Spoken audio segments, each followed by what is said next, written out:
Chapter 1490. Too many things have happened recently, my brain isn't working well. Lin Feng coughed lightly, lowering the window. Let's get some fresh air, it's stuffy in the car. Yun, who didn't expose his clumsy acting since he was well aware of his explosive personality. Hence, he glanced out of the car. Even so, Lin Feng still felt that the atmosphere was indescribable. After all, he couldn't continue the awkward conversation. Just as he was hesitating about what to do, a message saved him. In the past, he hadn't liked receiving such messages. After all, no one liked being fed dog food. However, Little Spade had recognized him as a brother and would ask about his captain's preferences. After he was done, he would ask him with an enigmatic smile, "When are you going to start dating?" Lin Feng felt that the first part was just a prelude, the last part was the fatal blow to the single dog. Today, the message was finally delivered in a different way. I heard you are with Almighty Yun. I have 4 movie tickets here, as an important supporting role. I sincerely invite you and Almighty Yun to help me boost the box office. Box office? With his goddess, movie queen and supporting them, how bad would the box office be? Besides, everyone knew that the movie was selling like crazy. Little Spade wasn't asking him to go for the box office. He couldn't fall for it. But, oh right, I forgot to mention, here's a signed uniform from your goddess, I'll pass it to you when you arrive. This nickname was given to Bojio by Little Spade. After reading her message, he was in a dilemma, debating whether to go to the Yun family's house or the cinema. After all, if he went to the Yun family's house and saw his godmother, she would definitely invite him over for a cup of tea. Normally, she would ask him to stay over. In comparison, going to the cinema wasn't as awkward. With that in mind, Lin Feng asked, "Are you free later? Little Spade invited us for a movie, do you want to go?" Yun, who turned off the message, replying with a natural the naive Lin Feng could tell that it was a ploy, but he hadn't expected it to be a trap. On the other hand, Bojio smiled lightly, her thin lips lifting as she replied, "You're welcome, see you at the cinema." Speaking of which, she hadn't watched a movie with the Almighty. This was the perfect opportunity. Bojio packed up quickly since she had mastered the technique. After putting on the trench coat, she first put on a black mask, then one for the Almighty. Qin Mo arched a brow and placed the book down. "What are you doing?" "After studying so hard for so long, I've decided to give myself a reward." When Bojio smiled, the mole under her eyes was obvious. "Let's go watch a movie." Qin Mo glanced up, his aura noble. His voice was deep because of the mask. "Little Bojio, do you need me to remind you how many days are left until the college entrance examination? Or do you not want to marry me? Do you want to abandon me?" Only the Almighty would be able to ask a girl to marry him without any hesitation. Bojio replied with a serious expression, "I think we should nurture our relationship. The fans are saying that we haven't had enough dog food recently." Chapter 1491. This was the downside of being an old married couple. Little Princess Qin was no longer the person whose ears would turn red with every word she said. Bojio glanced over. She didn't fall for his trap. She supported herself on the chair with one hand and kissed his lips through the mask. That position was rather handsome. This time, she should be able to conquer the Almighty. Bojio thought. Before he could react, he was pressed into the chair by the other party. The mask was removed in the next second and thrown onto the floor. Bojio wasn't smart, but she couldn't understand how obsessed a man at his age could be. There were some things that were fine if he didn't start because he wouldn't be able to get a taste. But the person he liked was in his arms, but he couldn't touch her. After all, a certain someone wasn't old enough. In the past 3 times, he really couldn't take it anymore. Moreover, a certain someone was always teasing him. Recently, Qin Mo hadn't kissed her in order to prevent himself from losing control. This action could be said to have ignited all the flames. Bojio could feel his body temperature rising under her palms. His breath was still hot when it landed on her lips. Even though it was slightly minty, it made her feel hot. She couldn't help but feel her body heat up. He didn't hold back when he reached in. When his fingertips slid past her waist, a numbness spread from her tailbone. Bojo hugged his neck to prevent herself from slipping off the chair. Her face was flushed and even her lips were a little watery. Chin Mo watched the person in his arms, his gaze deepening. When it reached a certain depth, his long fingers unbuttoned her shirt and he leaned over to kiss her fair collarbone. Bojo trembled. She couldn't resist the pleasure. It was like a wave, sweeping over her. Because of a kiss. The two of them left half an hour later. But they didn't go all the way. Bojo's body was covered in kiss marks. The marks on her neck were the most obvious. No more, no less. Exactly 35 minutes. The Almighty wasn't careless when he bullied her. Even now, Bojo's body was still tingling with the heat. He turned and helped her put the mask back on. His voice was calm but raspy. You can leave now. We'll continue when you're back. Bojo arched a brow. Continue what? TSK, how terrifying. What? You're not willing. Chin Mo moved closer to her face. Then I won't go. Bojo leaned over and kissed him, smiling mischievously. Brother Mo, you're mistaken. It was better than coming back and continuing to tutor her in physics. Chin Mo pulled her up, warning her slowly, stop flirting with me or you won't be able to leave the house. This time, Bojo stopped. After all, she couldn't take another round of bullying. The Almighty's aura was too alluring. Bojo always suspected that he did it on purpose. After making her body hot, he didn't care anymore. But even so, it was also difficult for her to go out. The hickey on her neck was too obvious. It was already very strange to wear a scarf in this temperature. Bojo had no choice but to change into a white turtleneck shirt and a mask. She wore a thin trench coat so that no traces could be seen. However, Lin Feng, who was already at the cinema, felt a little regretful. Who could tell him why there were so many couples watching a movie about hackers? Undoubtedly, Lin Feng and Yun who stood out among the crowd. This caused many people to turn back to look at them. Especially at such a time. It was a weekend and the movie would start at 8 p.m. Needless to say, there would be a lot of people. A few girls kept looking over at Lin Feng. Even though Lin Feng was wearing a mask, he still felt awkward. At this moment, Yunhu turned to ask him, "Do you want some popcorn?" It was true that he liked sweet things but it wasn't appropriate for a grown man to carry a bucket of popcorn, right? Lin Feng was about to reject Yunhu. Yunhu's voice rang again. "Buy a bucket, I'll carry it." "Sure." Lin Feng nodded. After all, there wouldn't be any atmosphere if he didn't eat popcorn. But when Yunhu finished buying and held the popcorn in his hands, it wasn't the case. Because there wasn't just popcorn in his hands. There were also 2 jackets and a cup of lemon red tea. When she walked beside him like this, it was like this. Lin Feng could clearly hear the whispers around him. He really knows how to take care of people. That's right, I can't be too happy with such a boyfriend. My boyfriend never takes the initiative to buy popcorn for me. Lin Feng. He just bought popcorn, how did he become a boyfriend? Couldn't there be pure friendship between men these days? Also, if you want to talk, then talk. Why do you have to talk so loudly?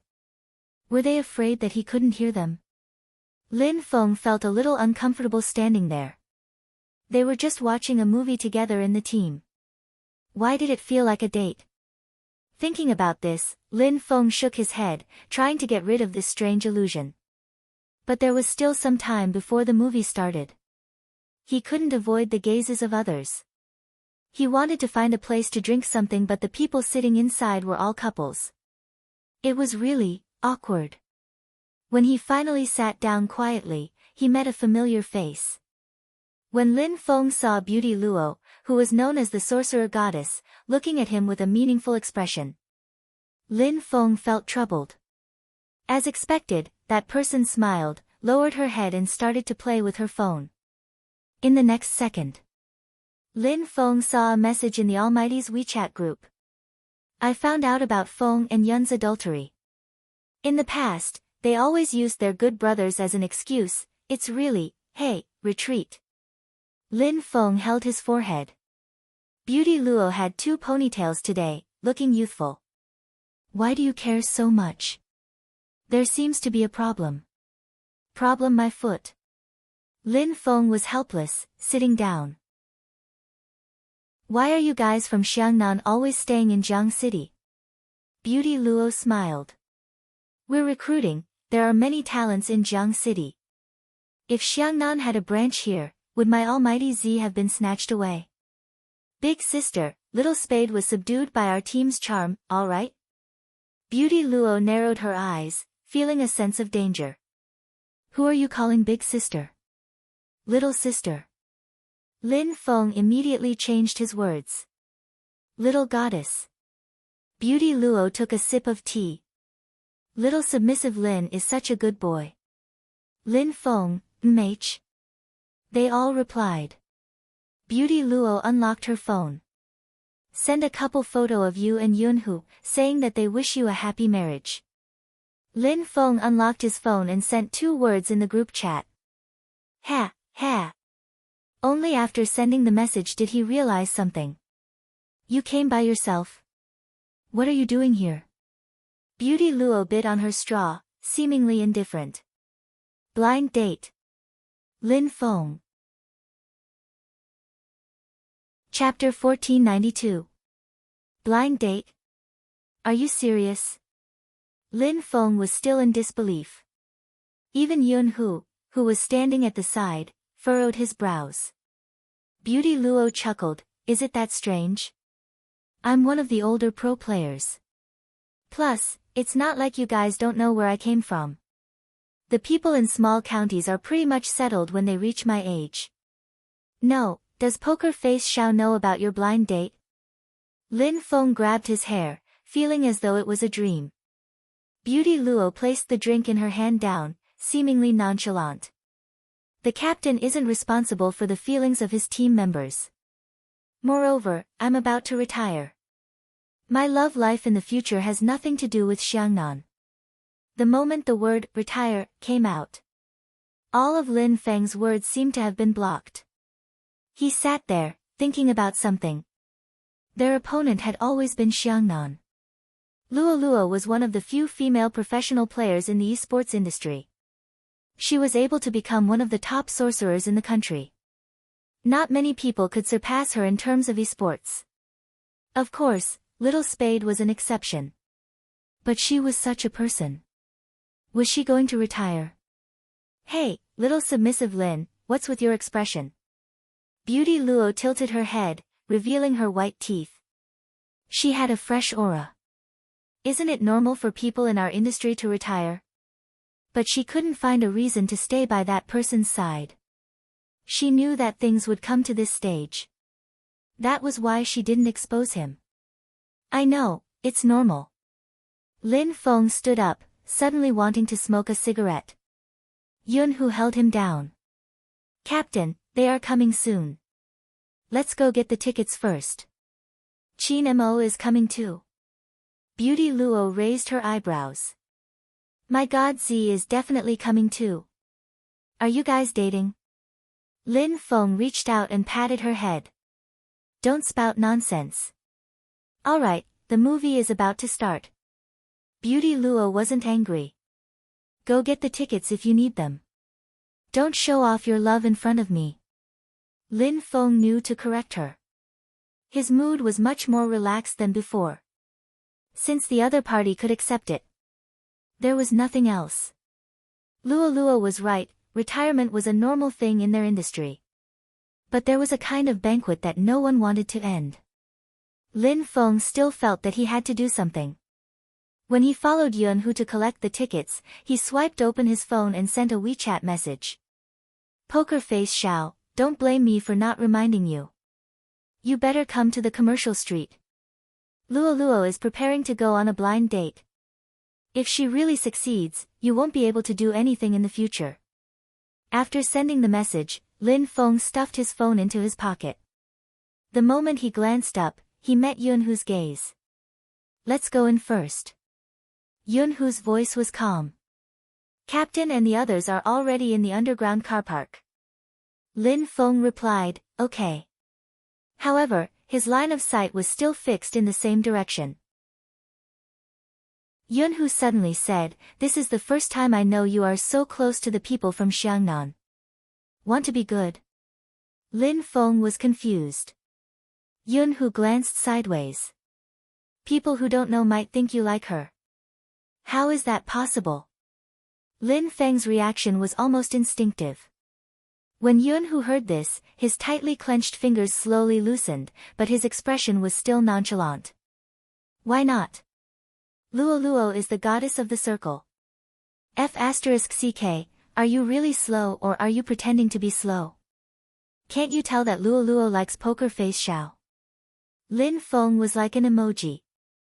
Yunhu just held the movie tickets in his hand and asked slowly, are you really slow or are you pretending to be slow? Can't you tell that I still like you? The moment this sentence came out. In an instant. Lin Feng's emoji seemed to be enchanted. He froze there abruptly. The surrounding sounds seemed to have been covered. Regardless of whether it was the sound of the movie preview or the noise of the people coming and going, it seemed to have faded at this moment. The only thing left was the sound that kept replaying in his ears and his increasingly rapid heartbeat. Bang!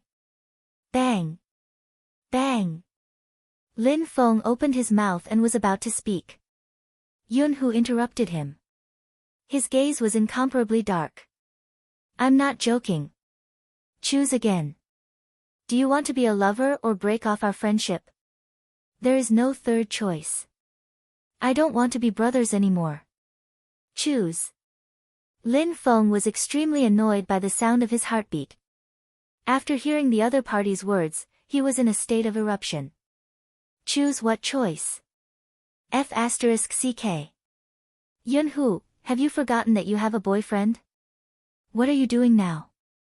Are you having second thoughts? I always knew that your circle is messy.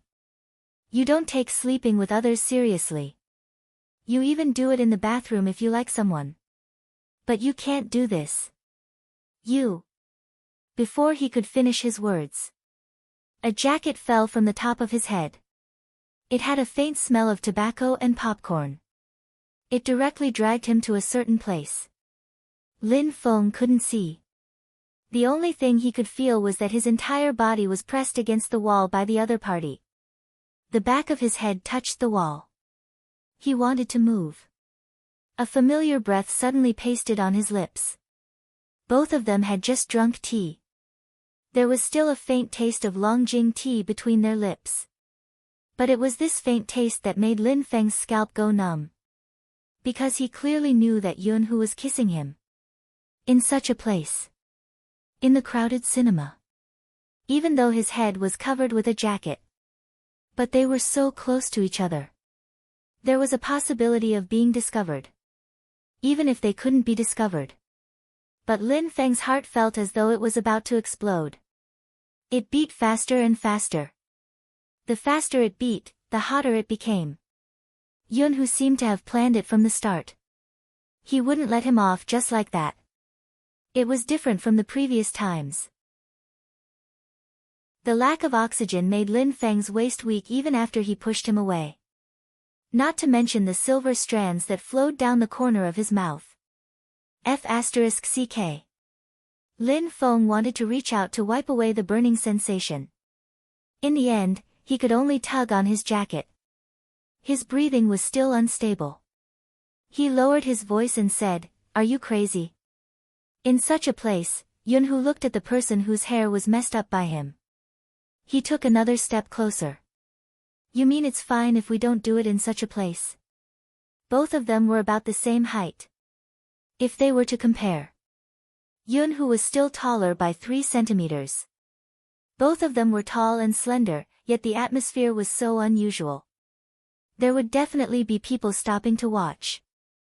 You. Lin Feng's voice became softer. This was the first time he felt that Yunhu was so dangerous. In the past, Yunhu had never been like this. Chapter 1493. He realized that there were more and more people. Lin Feng wore his mask and turned to leave. But Yunhu blocked his way. I don't have a boyfriend. Yunhu's gaze deepened. Before you agree, I won't have any lovers, regardless of gender. I thought you already knew this. Lin Feng couldn't take it anymore. He grabbed his collar and pushed him against the wall. You don't have a boyfriend? That boy from before, was he a fake? Yunhu, let me tell you, regardless of whether you like girls or guys, you can't be a jerk.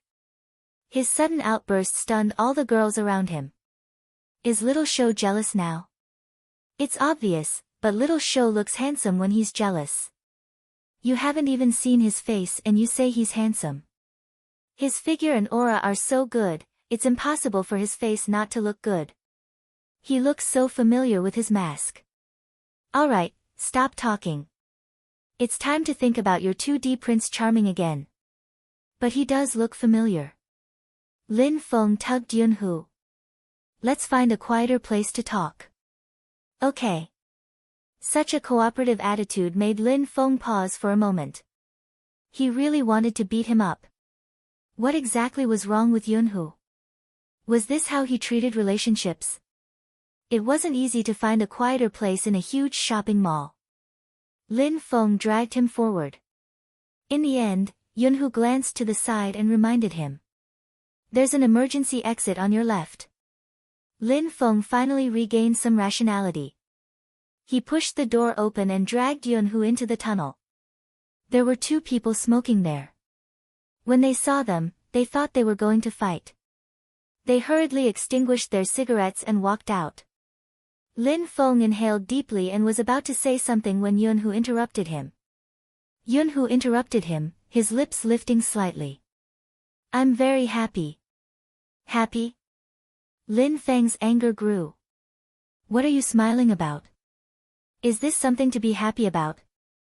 Yunhu's gaze deepened. You are jealous because of me, how is that not something to be happy about? Lin Feng paused, his voice sinking. I'm not.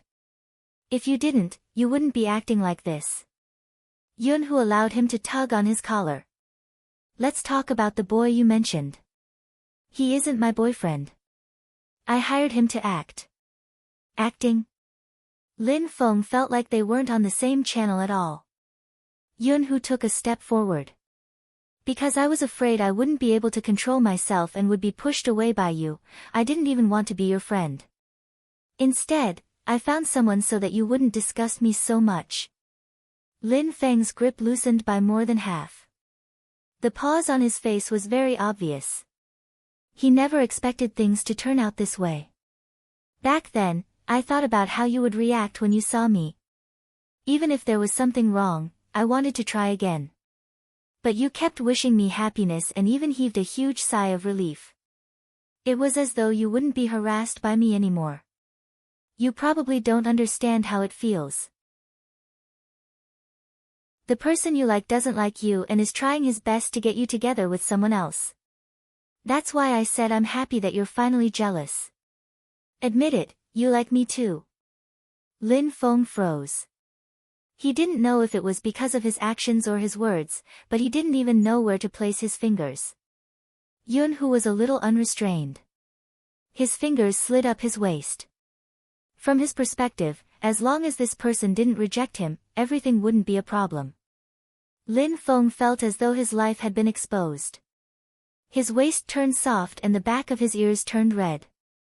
Yunhu lowered his lids and pressed against the side of his face. And that day, after you left, I let him go because other than you, I don't want to sleep with anyone else.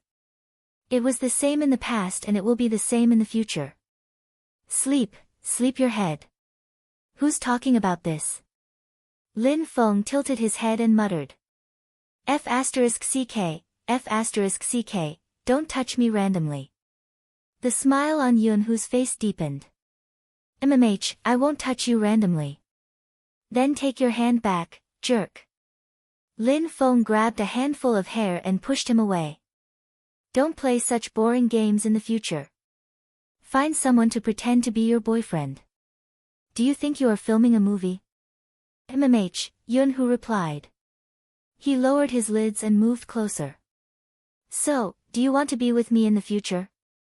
Lin Feng paused and looked at his face. He didn't reply immediately. He was the only one in the Lin family and the Yun family. When Yunhu saw that Lin Feng didn't reply, the smile on his lips gradually faded. As time went on, it started to turn colder. You are still like this even after everything has been said. Lin Feng, when will you realize a problem? No matter how deep your love is, it will end sooner or later. With that, Yunhu turned and wanted to leave. From his face, he could see many things. Even if he liked him, he couldn't accept it. This was probably what made people feel the most helpless. Lin Feng stood there and looked at his back view. Almost instinctively, he reached out and grabbed his wrist. Yunhu stopped in his tracks but wanted to shake his hand off. It wasn't because of anything else but because the phone in his pocket rang. It should be the location sharing effect. Lin Feng misunderstood his intentions and thought that this fellow was going to make a decision on his own. He was a little anxious. You have to give me some time to think before making a decision. I have been a straight man for more than 20 years and I am going to turn gay because of you. Can't you hesitate and do some psychological hints? Do you know how long I have had a crush on you? Before Lin Feng could finish his sentence, he froze. It wasn't because of anything else but when he shouted that he was going to turn gay because of you, someone pushed the door open and came in for a smoke. After exchanging glances with Lin Feng, the person slammed the door with a bang. His expression seemed to be saying that city people really knew how to have fun. Lin Feng wanted to grab his hair again. But it wasn't over yet. Soon, a round of applause came from above him. Lin Feng turned her head and saw the young man leaning against the wall with a mischievous smile on his thin lips. Her left hand gently patted her right hand. Team Flower Lin, your coming out declaration is really out of the ordinary. Turning gay because of you. You scared all the people who wanted to smoke. It's really new. Lin Feng's eyes lit up. Lin Feng opened his mouth. When did Little Spade come? And the captain standing behind her. Why didn't he say anything? Wait a minute, the captain seemed to have turned on the team voice chat. That meant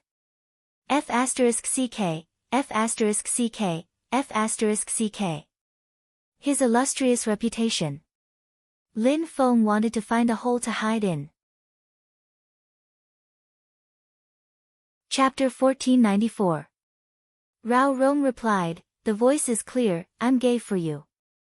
Coco replied, shouldn't the successful confession be treated to a meal?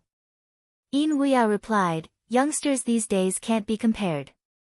Lin Chintao replied, I'm gay for you, I'll repeat this sentence today. Feng Shang replied, repeat, +1. His phone vibrated in his jacket pocket. Lin Feng didn't need to look to know what was going on in the chat group. As his longtime ally, Bojio wasn't going to let go of such an interesting Lin Feng. You can't even turn gay, do you need Almighty Yun to clean you up and send you to your room? Lin Feng didn't want to speak, he turned his head and started to calm down. Bojio leaped down the stairs, her clothes fluttering. She reached out and patted his shoulder, her voice deep. Think about it, the difference between taking the initiative and being passive, this is the most important factor in determining your position in bed. Don't say that your ally doesn't want to help you, if you were the one who asked, you would be able to. Before Lin Feng could wrap his head around it, he had been instilled with such thoughts. The worst part was, he had actually listened. No, Little Spade, is it appropriate for a girl like you to discuss such a topic with me? Lin Feng's voice was similarly deep. Bojio laughed lightly. We're both adults, do you want to be the one being attacked? Lin Feng inhaled deeply. Yes. Isn't that enough? Bo Jio retracted her hand. Alright, plan carefully, send me a message if you don't understand. Now, let's go watch a movie. Lin Feng lowered his head and took a look.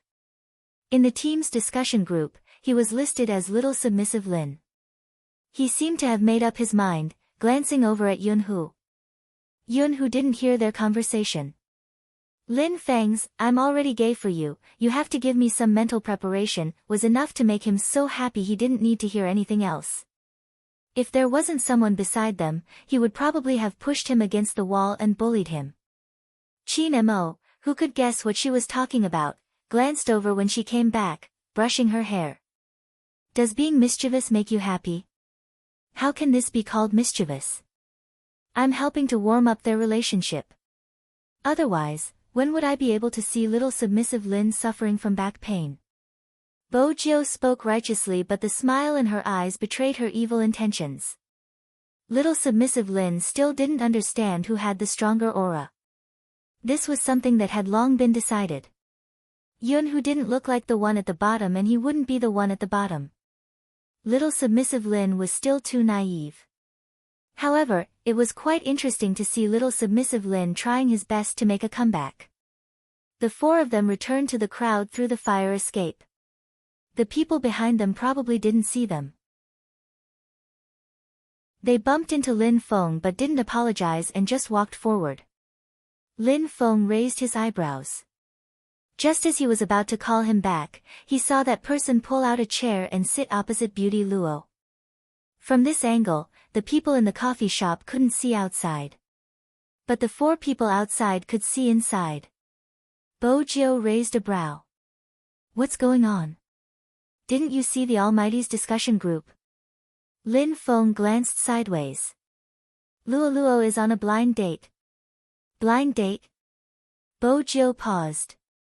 She realized that he definitely didn't want anyone to see such an occasion. Any girl wouldn't want to face such a situation. Especially a girl like Beauty Luo. She lifted her feet and was about to leave. But the conversation on the other side was still heard.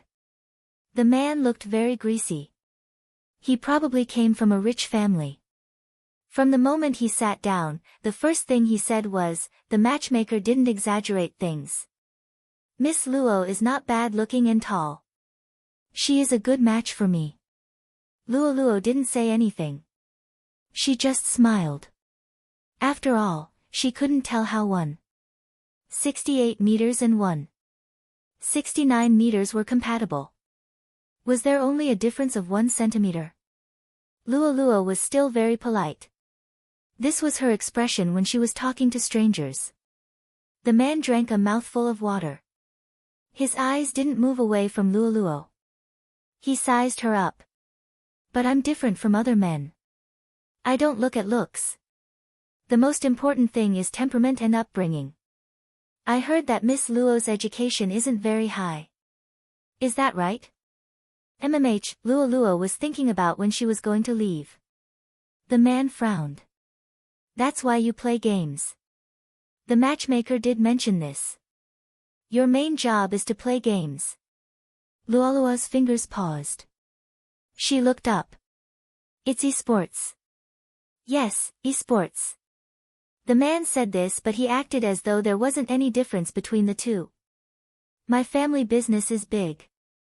You should have heard about it before you came. My mother is a teacher. She is quite open-minded, but it's better for boys to play games. After all, we eat our youth. I heard that other than you, there aren't any other girls in your team. Luo Luo only gave him one word. Yes. That's not very good. The man looked at Luo Luo with a different gaze. He seemed to be scrutinizing and reminding her. It's important to maintain a distance from the opposite sex. Luo Luo raised her eyebrows. There was a different kind of beauty when she spoke slowly. Mr. Zhang, what do you mean? Miss Luo, don't misunderstand. I'm just asking casually. The man smiled. Luo Luo turned her hand and sent the matchmaker a message saying, "We are not suitable." She was about to stand up. I have 3 houses in this city, one of which can be used as a wedding house. You can decorate it according to the style you like. After all, the cost of decorating a wedding house is usually borne by the bride. You have played games for so many years, so you should have some savings. Overall, I am very satisfied with Miss Luo. As for the rest, I will discuss it with my mother. You should know that in the eyes of an educator, academic qualifications are very important. After dinner, let's walk around and get to know each other better. Luo didn't expect that at this moment. The man spoke again. I heard that you can earn a lot of money by playing games. The matchmaker has also communicated with me. I don't approve of girls showing their faces outside, but I also respect women who work. It's just that your occupation is not very orthodox. Luckily, the matchmaker said that you are about to resign, and that's fine too. I've seen many professional gamers who don't compete and just do live broadcasts at home to earn a lot of money, as long as you pay attention to your attire during the broadcast. I'm a very open-minded person, and it's easy to mediate family matters. You should also understand my job. That aunt of yours from the county town came to me for treatment. Chapter 1495. Luo interrupted him. She stood up with her slender legs. I don't think we need to get to know each other better. We aren't compatible. The man probably hadn't expected to be rejected. His eyes widened. Then he took a deep breath and said loudly, "Isn't it just a lousy gamer? Why are you so arrogant?" Luo glanced back. Her gaze was cold. I'll tell you one more time. I play sports. Miss Luo, you don't seem to know. I've heard about you. You're a girl with no background. You were able to become a professional gamer because you did things that others weren't willing to do. You're good now, but who knows where your money came from? You imitated other people's moves, hugged the thighs of professional gamers, and used your beauty to enter the eyes of the higher-ups. Don't keep saying that you play sports. No matter how nice you sound, you're just a peripheral gamer who plays games that are slightly more advanced. That's right, Luolan said. Because Luo was beautiful, many people had been looking at her when she had first entered the shop. Moreover, the two of them looked like they were on a blind date. Everyone was curious. Hence, the moment the man spoke, almost all the gazes in the cafe focused on Luo. There were some who liked to play games too. Previously, because of the direction Luo was sitting in, they could only see her back view.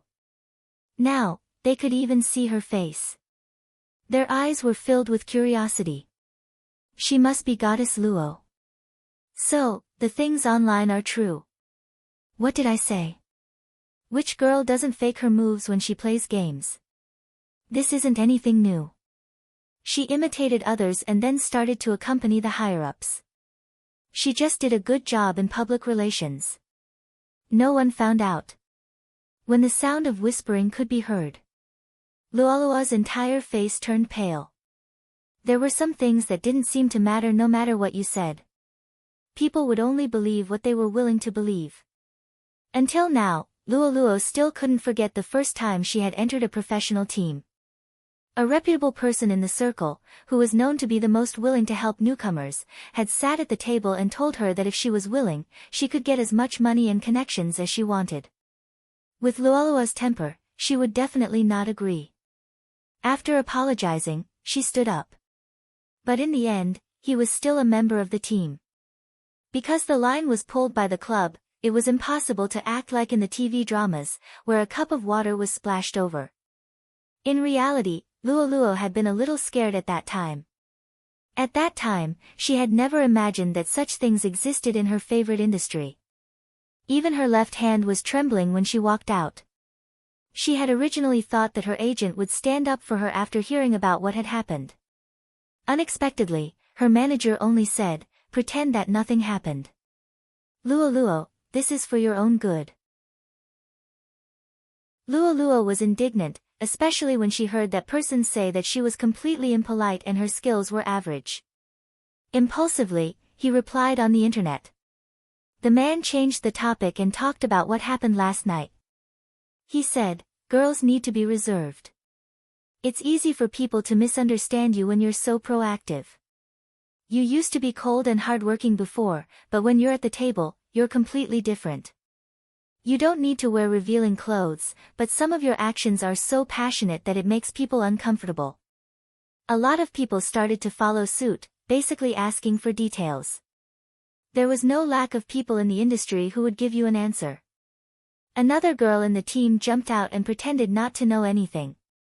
"No wonder Sister Lualua wasn't with us last night. She had another dinner appointment. That's weird. After all, Sister Lualua doesn't look like that kind of person." As expected of the old saying, you can't judge a book by its cover. Lualua couldn't remember how many people had guessed her at the start. It was just that in every match, he would always receive strange looks from the audience. That kind of gaze, when it landed on her body, she would always want to open her mouth and say something. But at the same time, she realized that no matter what she said, no one would listen to her. Because they would ask her why she didn't say anything back then. They would even say that if she wasn't willing, she shouldn't go. Or perhaps it was all for money. If not, they would have caused a ruckus a long time ago.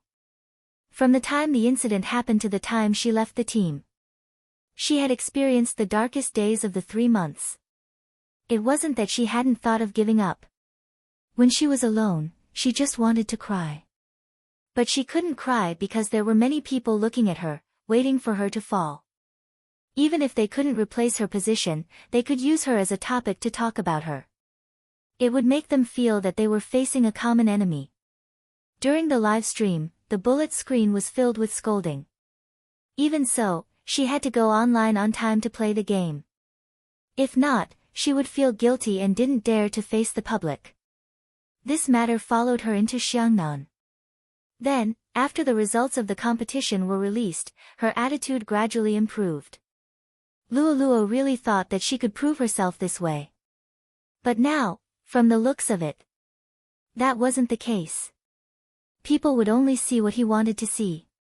For a moment, Lualua would think about what exactly she was persevering for. It was too difficult to admit that she was a lousy gamer. It was too difficult to just treat playing games as a money-making job. But so what? No one would believe that she truly loved it. The man looked at Lualua's expression and became even more delighted. "That's why I said that one shouldn't be too arrogant. Those things about you are no longer spread. Do you really think that you are a goddess that people are fighting over?" But this time, before he could finish his sentence, a lazy voice interrupted him. However, she was interrupted by a lazy voice. She has always been a goddess. It was Bojo. She stuffed one hand into her pocket and walked over. Her handsome face didn't seem feminine at all. On the contrary, because of her messy silver hair and black windbreaker, she gave off an impactful aura. Chapter 1496. The man's face was filled with emotions. After all, he was used to being flattered. He had never encountered such a situation before. He could even hear the discussions around him. They seemed to be pointing at him. The man flew into a rage. "Miss Luo, you are really interesting. Since you already have a man, why did you come out for a blind date?" Bo Jio's eyes narrowed. She tugged the man's collar and smiled devilishly. "Mr. Zhang's eyesight isn't good. Which eye of yours saw that I'm a man? But it is true. As a man, you aren't even as tall as a lady. It isn't strange for you to have such thoughts. You." Men hated it the most when people made an issue of their height. Right now, he wanted to tear them apart. Hearing the laughter around him, his voice deepened. These days are really sick. There are so many people who are neither male nor female. Come to think of it, for someone like Miss Luo, only someone like you is fit to be with someone like you. When Luo heard this, the look in her eyes changed. She took a step forward. But her wrist was suddenly pulled back. Her back was pressed into an embrace that smelled like research water. That smell was very familiar.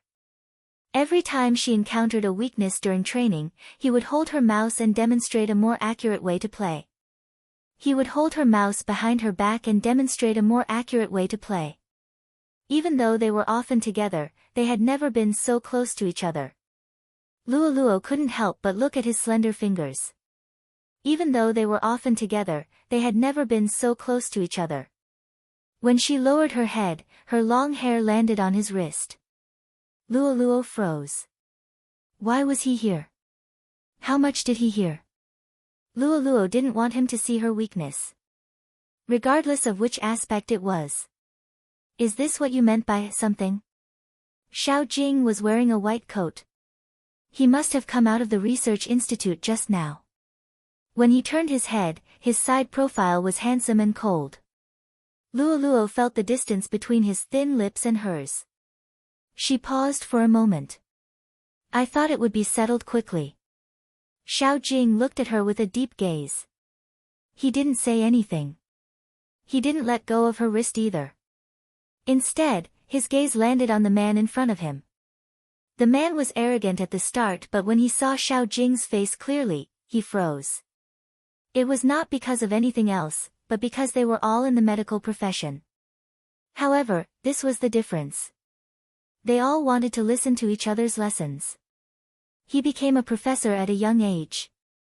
It was basically impossible for it to exist in the country. But there was such a person. He did medical research, but what was more impressive was that his ability to perform organ surgery had already reached the international level. The man didn't expect that a gamer would know such a person. It could be seen that he didn't pay attention to esports at all. Otherwise, he wouldn't have been oblivious until now. The person he wanted to curry favor with in real life was the captain of the Xiangnan team. Dr. Xiao. The man laughed dryly, trying to salvage something. It's a misunderstanding. It's all a misunderstanding. Chapter 1497. If the man's expression had been colorful just a moment ago, his expression was stiff and he couldn't help but smile. Anyone with eyes could see how big the gap between the two of them was. Even a passerby who didn't understand esports could see the difference in them. With such a handsome boyfriend, she didn't need to go on a blind date. Moreover, Xiao Jing was wearing a pair of gold-rimmed spectacles and a white coat. He looked like a doctor who had walked out of a manga. His aura was extraordinary. Luo, who was in his hands, looked like a typical handsome man and beautiful woman. They were a perfect match. Whether it was in terms of height or appearance, it gave people a pleasant feeling. It seemed as though only such a man could suppress Luo's beauty. Hence, it wasn't a sin for a girl to be beautiful. It depended on the person who matched it. After Xiao Jing finished speaking, he wasn't the only one standing there. Even Lin Feng, Yun Hu, and Qin Mo walked over. Along with the silver-haired Bojiu, the few of them lined up in a row. There were people of all types. The scene was even more eye-catching than a gathering of celebrities. Just Qin Mo's face alone was enough to cause a wave of screams. It was a pity he was wearing a mask today. Even so, he attracted everyone's attention. Oh my god, that's almighty Qin. F***ck, I've lived long enough to see him. There's also Feng Yun and Little Spade. He's so handsome. I'm so happy to see so many male almighties in one go. Honestly, judging from his posture, he is definitely here to support Goddess Luo. I've been wanting to say this. What right does that blind date guy have to pick on our goddess? No one knows what happened in the past, but from the content of his words, it's obvious that he's a straight mama's boy. As a man, he has the cheek to ask a woman to earn money for him. He even said it in such a dignified manner and despised the woman's education. Goddess Luo's self-restraint is considered good. If it was me, I would have splashed coffee on his face. I really don't understand the thoughts of the people who believe in him. His face must be hurting from the slap when he sees me, almighty Xiao. The blind date guy listened to the comments around him and looked at the group of people opposite him. He felt his face burning. Because everyone standing there was a head taller than him. The blind man wanted to leave. She's the best sorcerer in Xiangnan, second to none. When she's competing overseas, even if there's constant pressure on her, she doesn't give up. It's all because she wants to see China's national flag fly in other places. When the referee neglects to play a Chinese song, she'll remind him that she's not just a game. She's the only female sorcerer in our country who's ranked in the world. Even if she doesn't work in this industry in the future, she's still worthy of respect.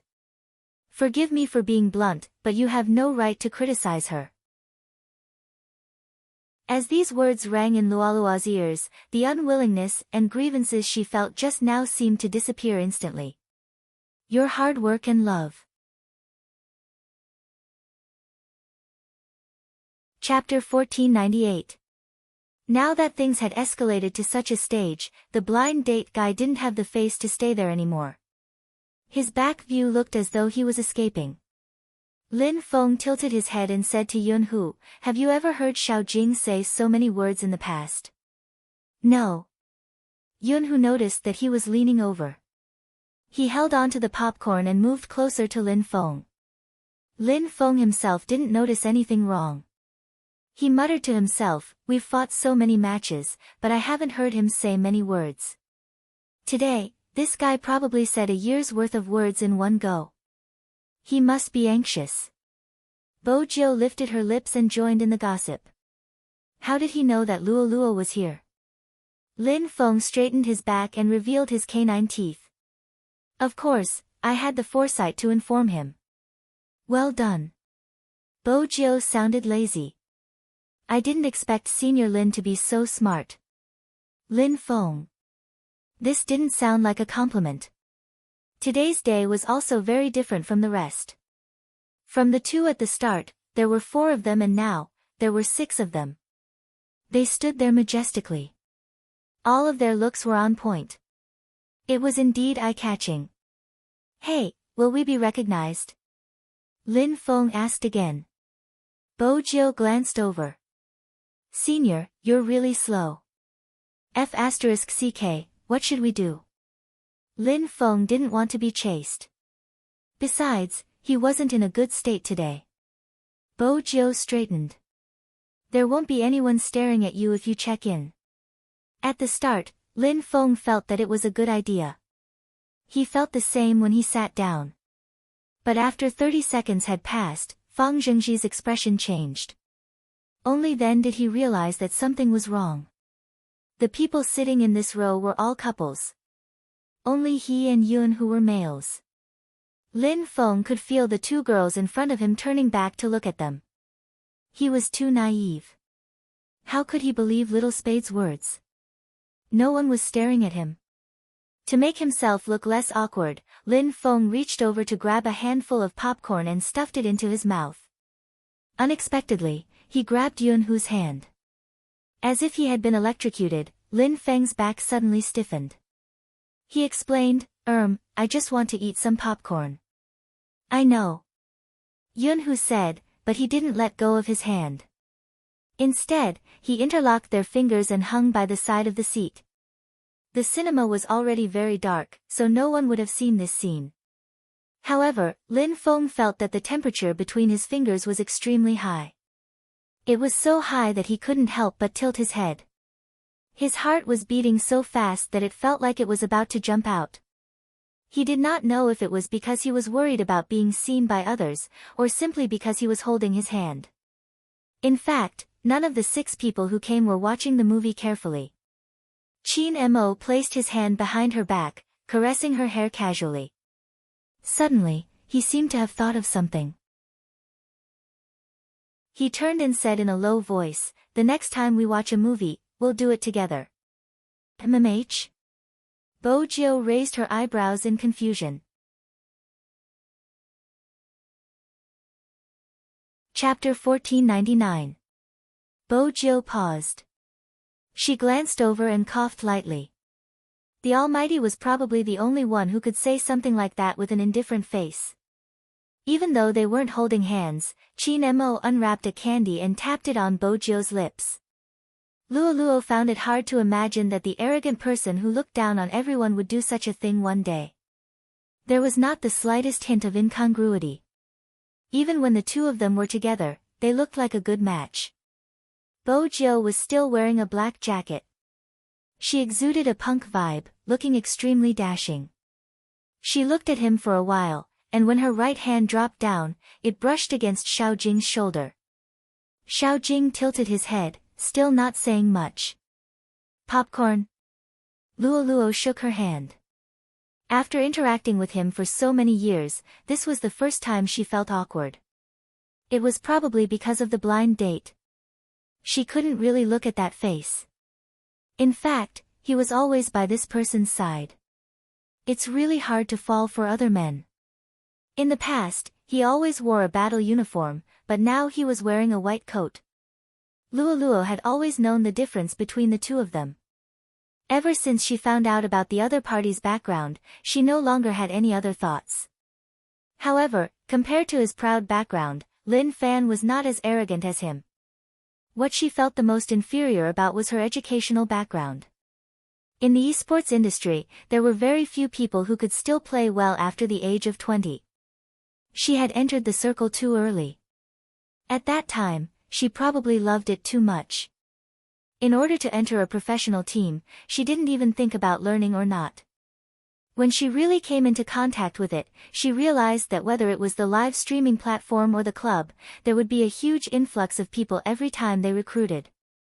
She did play well, but in order to stand out in the crowd, a long period of high-intensity training was essential. Not only her, but most of the people were the same. The outside world probably didn't understand where their pressure came from. In a small city, the internet industry was not developed at all. No matter how things developed, in their eyes, you were just a lousy game. Compared to people of the same age who were already immersed in their studies, entering a professional team to play sports was simply a fool's dream. Back then, it wasn't like now, where they could only get a small basic salary. Because he hadn't officially joined the competition yet. Many people told themselves that they had to persevere. As long as they made it through, nothing was impossible. Luo wouldn't underestimate the decisions made by some girls at that time. People who have not experienced it. He probably didn't understand. How much pressure did he have to bear? I only think of one thing, I want to get through this. When they were on the field, the fans would only see their brightest side. More than 10 hours of training every day. Every match would have a record of the data. You have to keep your form. Usually, there would be a total of 50 people trained, and in the end, only 1 or 2 would be left as substitutes. The others will give you the money for the train and let you go home. This was the truest life they had ever led. She and the person who could do scientific research while playing games, and even had a certain level of attainment in the medical field, were like two different worlds. She likes money too much. Without money, there was no sense of security. As for him, he had never been short of money. He was as clear and bright as the moon. It wasn't that he hadn't thought of confessing. He remembered when Xiangnan won the championship in the first national competition. Chapter 1500. When he finally arrived at the unfamiliar environment, he felt a chill run down his spine. Luo felt that they weren't from the same world. It wasn't a big deal when they were in the team because they talked about games the most. There were times when she couldn't get a word in. But it was different in university. She saw a girl sitting beside him and they were talking about things she couldn't understand. And that was the first time she realized that he could smile outside of a competition. Luo sat there and looked at the two of them. They had the same aura and one look, and she could tell that they were from the same family. The girl exuded a gentle aura from head to toe. She was dressed elegantly and had a strong scholarly aura. She was completely different from her. Luo never felt inferior, but at that moment, she experienced the difference between them. The girl smiled lightly and looked at her. "Are you Senior's teammate?" He's always strict with himself, but he's never picky with others. We were talking about medicine just now and neglected you. You're not upset, are you? No. Luoluo stood there with her long and slender legs. She watched as the person walked out with his book. He glanced at her and asked, "Aren't you leaving?" Luoluo followed behind him. Just like how she always followed behind him during competitions. She said impulsively, "Captain, what do you think about dating people in the industry?" "I'm not interested." The person didn't even turn his head. He didn't speak much. These 4 words made Luoluo understand one thing. Fortunately, she didn't confess excitedly. If that was the case, the situation would have been awkward. "What's wrong?" Xiao Jing glanced back and frowned. Luoluo shook her head and followed behind him.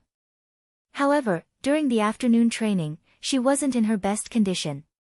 She didn't even play well during the live stream. From that day onwards, she understood that as the only female member of the Xiangnan team, he took care of her because of his upbringing. He had never done anything intimate with her.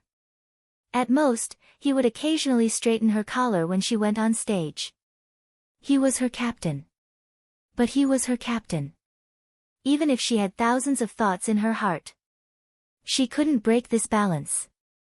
She was about to retire, so she couldn't do anything stupid.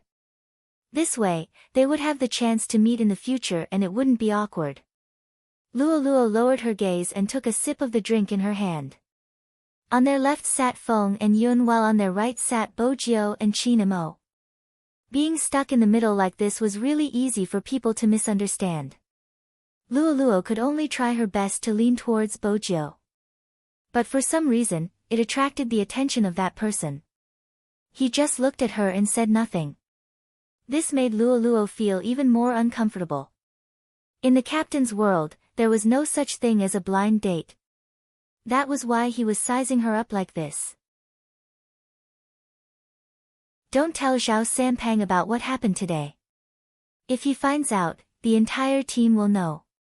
Xiao Jing looked at the chagrin on her beautiful face and said indifferently, "This is the first time you've lied." Huh? Luoluo couldn't keep up with her captain's thoughts. Xiao Jing didn't bother to say much and just tapped his wrist. Luoluo finally remembered that she had indeed found an excuse to not tell the truth because she had come for a blind date. "Let's go." Xiao Jing stood up first. Luoluo thought that he probably didn't want to sit in such an ambiguous position. Lin Feng lowered his voice. Mute Xiao, where are you going? The movie isn't over yet. Go back and train. Xiao Jing's words were simple. Lin Feng tilted his head and said to Luoluo, "Is your captain so insensitive? It's probably his first time watching a movie with a girl. He doesn't even know how to place his hands." Luoluo raised her eyebrows. "How do you know?" At this moment, Lin Feng wasn't shy anymore. He lifted Yunhu's hand. "Let me demonstrate." Luoluo paused. "Stop fooling around, little submissive Lin." Lin Feng wanted to say something, but Bojiu opened her mouth at this moment. She supported her chin with her left hand. The black earrings on her ears were still glowing. "Alright, Senior Lin, Luoluo and Almighty Xiao should have other things to do." When she mentioned other things, Bojiu's gaze was profound. Lin Feng waited for the two of them to leave before leaning over and asking, "Why did you let them go?" The cinema is a place to cultivate feelings. It can also enlighten Mute Zhao's stone-like brain and let him get a taste of love. As for cultivating feelings, you and Almighty Yun can do it together. Bojiu smiled devilishly. Sometimes, a stone needs more stimulation. Lin Feng sighed. Honestly, I didn't think that Luoluo liked Xiao Jing in the past. Aren't you the one she loves the most? You are her only almighty. Don't push the blame on me for your slowness. Bojiu gestured for him to return to Yunhu's side. Lin Feng was like an auntie in the industry, worrying endlessly. I've known them for so many years. Mute Xiao probably only treats Luoluo as his team member. He has never thought of her in that direction. Lualua will probably beg for it, but no matter what, we can't let her go on blind dates again. Is there no one else in our industry? Wasn't there a fan who sent 10 cruises to Lualua's live stream to express his love for her? Someone in the team I know has also said that Lualuo is his only goddess in the industry. Is that so? Bojo caressed her chin with her fingers. Suddenly, she smiled suavely. Who is that person? Introduce them in the Almighty's WeChat discussion group and arrange a meeting. Lin Feng slapped his forehead. Why didn't I think of this? It's good to let Luoluo meet him to calm her down. My friend is good at making people happy and he is handsome. He has liked Luoluo for a long time. That's not bad. Bojo seemed to have thought of something. She smiled. The better the person, the more exciting it will be. The noble Qin Mo didn't say a word. He just glanced sideways at a certain someone. Lin Feng frowned. Why do I feel that your smile doesn't have any good intentions? Am I? Bojo was nonchalant. I'm contributing to Lualua's marriage. After all, she is one of the few esports players I like. Aren't you the same? Lin Feng looked serious. I like her the most among the female players. Is that so? Yunhu glanced at Lin Feng. Lin Feng didn't realize what danger was. He nodded and said, yes. Yunhu's eyes dimmed. This was probably his insecurity. He was a straight man through and through. His love for girls would always be stronger than for boys. Even if it wasn't that kind of love. It made him jealous. Yunhu pinched a piece of popcorn with his fingers. He played with it. He was thinking about how he could make her his.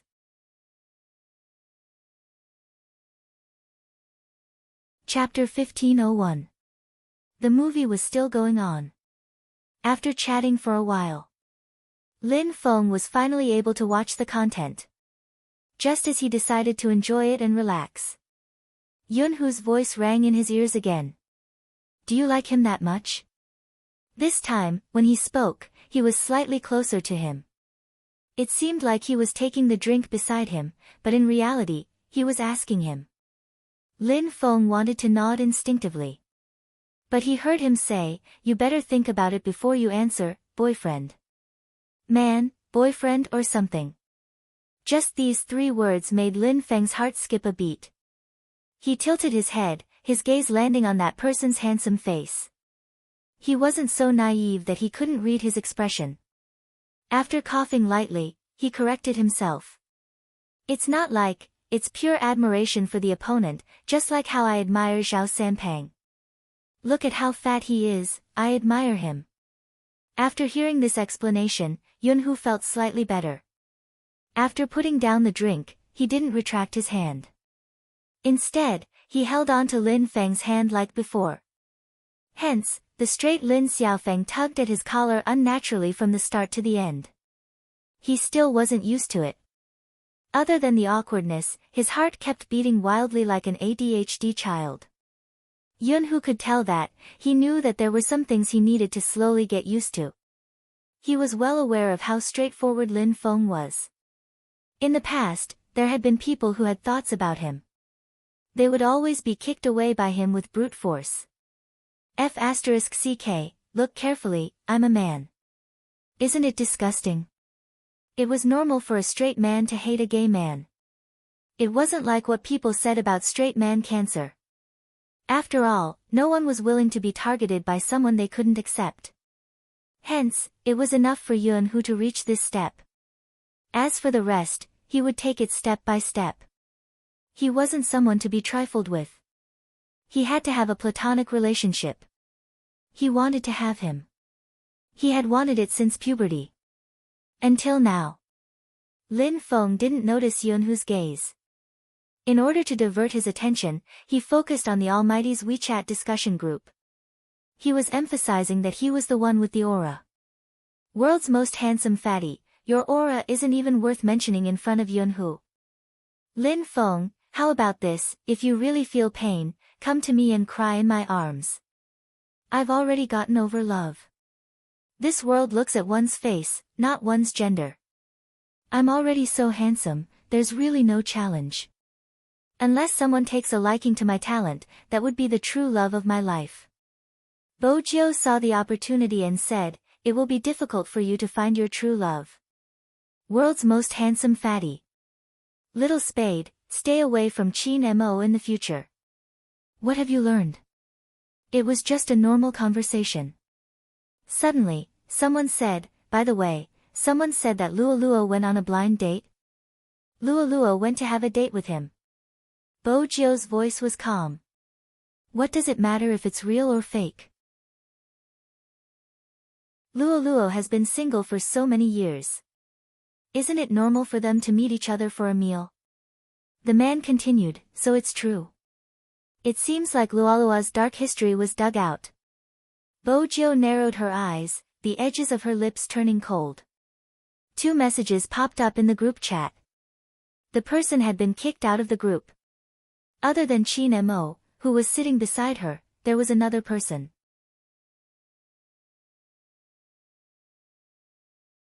Chapter 1502. Xiao Jing. When Bojio saw this name, she raised her eyebrows and a playful look appeared in her eyes. Then, she nudged Lin Feng. Senior. Lin Feng glanced over. What? Hurry up and ask your friend to meet Luoluo. I feel that something interesting is going to happen. Lin Feng didn't understand why Little Spade was suddenly so interested in introducing people.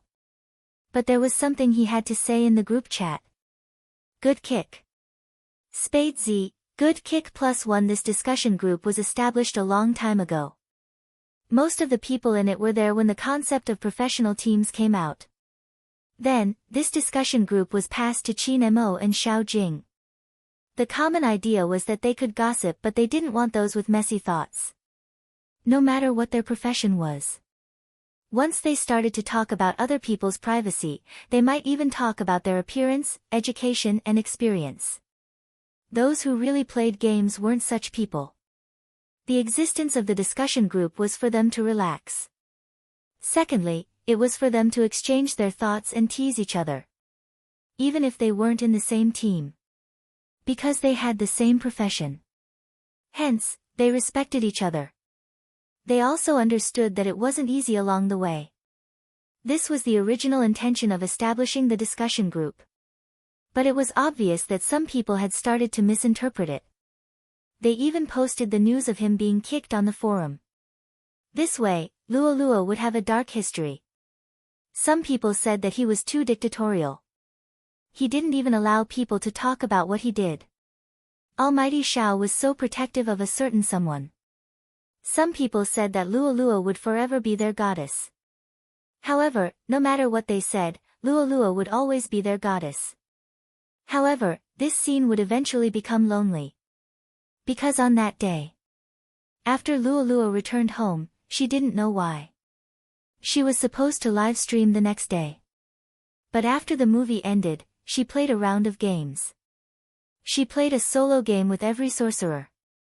This time, when she played, people noticed the order of the heroes she used. The first sorcerer was the character she used on the first day she joined Xiangnan. The second sorcerer was the character she used when Xiangnan entered the National League. The third sorcerer was the character she used with Xiao Sanpang and Captain Xiao to kill Chin Mo. The fourth mage was the character she had used when they won the first national championship. Someone once said that in that year, people had truly witnessed Goddess Luo's mage.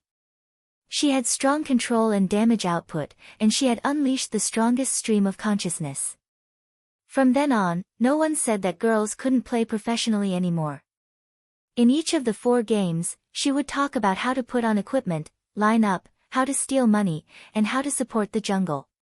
She didn't seem to have changed. After so many years, she still had the aura of a queen. When she smiled, she was very beautiful. Do you understand? A string of comments appeared on the screen. I'm still memorizing. Goddess Luo, wait a little longer. Many people had mentioned this before. You guys always said that our goddess Luo relied on her face. Alright, that's right, she was indeed beautiful. Even if she admitted that she was beautiful, there would still be people who would release her ugly photos. Or perhaps it was just playing esports. Was everyone relying on their looks now? What kind of custom was this?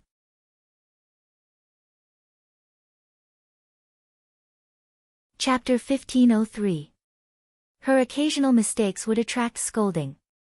Similarly, there would be countless people standing behind him to support him. For a long period of time, Luo felt a sense of fear. She was afraid that her hand speed wouldn't be able to keep up. She was afraid that she wouldn't be able to perform well in the competition. These things seemed to have been covered up by her daily practice. Only when you truly had the skills could you not be completely defeated when everything came to you. But it was always like this, day after day, year after year. There was one thing that she couldn't change. That was her state. When she saw Shui Yaoyao, she could be at ease. She believed that one day, someone would replace her. She liked that person the first time she saw her. It was as though she had a shadow of herself. It was time to make that decision. No matter how much she missed it. Luo stopped typing on the keyboard. She pointed the camera at her face and adjusted the black earpiece on her head. I'm going to say something next. I started gaming when I was 16. It has been 6 years now. During these 6 years, I got to know a lot of people. They are very cute. When I wasn't known, they told me to work hard, you can do it. When I entered the finals and appeared in front of everyone as the top sorcerer in the entire server, they said, look, that's the esports player I like. When I was at my lowest point, they said that they would never leave me. Hence, I feel that it's best to tell them face to face. I have decided to retire. The moment she said the last 5 words, the people in front of their screens froze. The fans who were still remembering the attire in the game were even more confused. The comments kept popping up. Retire? Why? It must be a lie, right? Goddess, tell me, you must be joking, right? What joke? It must be a publicity stunt. Change to another team and continue playing. The fans really believed it. I'm speechless. Can the one above stop talking first? Manager, where's the manager? The manager was a fan too. She was a hardcore fan. In reality, she already knew about this a few months ago. At that time, Boss Luo had mentioned it to them, but they hadn't expected it to happen so quickly. Everyone who had liked esports players didn't want to see them leave. No matter who he liked, it was the same. As a highly ranked sorcerer in the national server, the news of Luolua's retirement was like a bomb on the internet. Someone immediately contacted Xiangnan's manager. The manager's reply was, we respect the contestant's decision. In an instant, the news of Xiangnan team, Flawless Luo officially announcing her retirement from today, could be seen everywhere. Lin Feng didn't expect to come out after watching a movie. He hadn't thought of how to face Yunhu, who had risen from brother to boyfriend. When she saw this message, she immediately wanted to ask Xiao Jing for confirmation. What a joke. Luo retired. He retired just like that. Even if he were to retire, it should be on the national battlefield, no, the battlefield of the world. Before Lin Feng could make the call, Bojio reached out and held onto his wrist. What are you doing?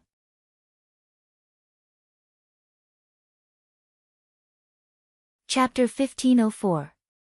It shouldn't have much to do with what Xiao Jing said. Bojio swiped the screen twice. She lowered her eyes, revealing her long lashes. Her side profile didn't have the usual devilish vibe. Instead, a cold aura swept past her chin. Luo probably wanted to retire a long time ago. During the National League, she probably wanted to announce it, but Xiangnan lost. It wasn't a suitable time to do so. After all, the loser would be exposed to a lot of negative comments. Hence, she didn't say it back then. She kept it until now because she didn't want Xiangnan to suffer even more. She probably didn't want people to say that Xiangnan couldn't make it anymore. That's why she chose to say it today. It wasn't too early or too late, it was the perfect time. Lin Feng grabbed his hair when he heard Bo Jio's words. He became much quieter. It was because he knew very well that all of them would retire sooner or later. It was impossible for him not to feel depressed. Bo Jio placed her arm on his shoulder and changed her expression. Instead of thinking so much, why not let Luo Luo retire without any regrets? Lin Feng didn't understand. How can she not have any regrets? There are so many male almighties in the industry. Is it difficult to give her a boyfriend? Bo Jio blinked her left eye, looking devilish. Lin Feng was instantly energized. He immediately opened his contact list and started contacting Bo Hu. When Yun Hu saw this, he stretched his hand out. Pass me the car keys, I'm going down to warm up the car. Lin Feng didn't mind how intimate it was to ask for the car keys. He tossed the keys over casually. Bo Jio tilted her head and smiled. Then she lifted her chin. Before introducing a boyfriend to Luo Luo, do you need me to help you settle Almighty Yun? Lin Feng widened his eyes. F***ck, so fast. I'm not ready yet. Bo Jio had originally wanted to teach him some strategies. Why did it seem like he had thought about it for a long time? Isn't it better to decide on some things as soon as possible? Bo Jio went along with his words. When she revealed her canine teeth, her smile became more mischievous. Lin Feng pondered. That was indeed the case. Do you think Yun Hu will think that I'm forcing him? Bo Jio almost burst into laughter. Is it considered forcing someone I like? Almighty Yun would probably be more than happy to oblige. Lin Feng took a deep breath as if he had made an important decision. I understand. Bo Jio arched a brow. I haven't said anything and you already know. We just have to prepare the items. Lin Feng scoffed, looking extremely confident. Yun Hu can't beat me. Bo Jio curved her thin lips. I wish you success. Wait for my good news. Lin Feng wanted to bump fists with her. It was Qin Mo who blocked her way. Qin Mo glanced at Lin. Jio, Qin. Jio. With Bo Hu. With his words. He. With B. With.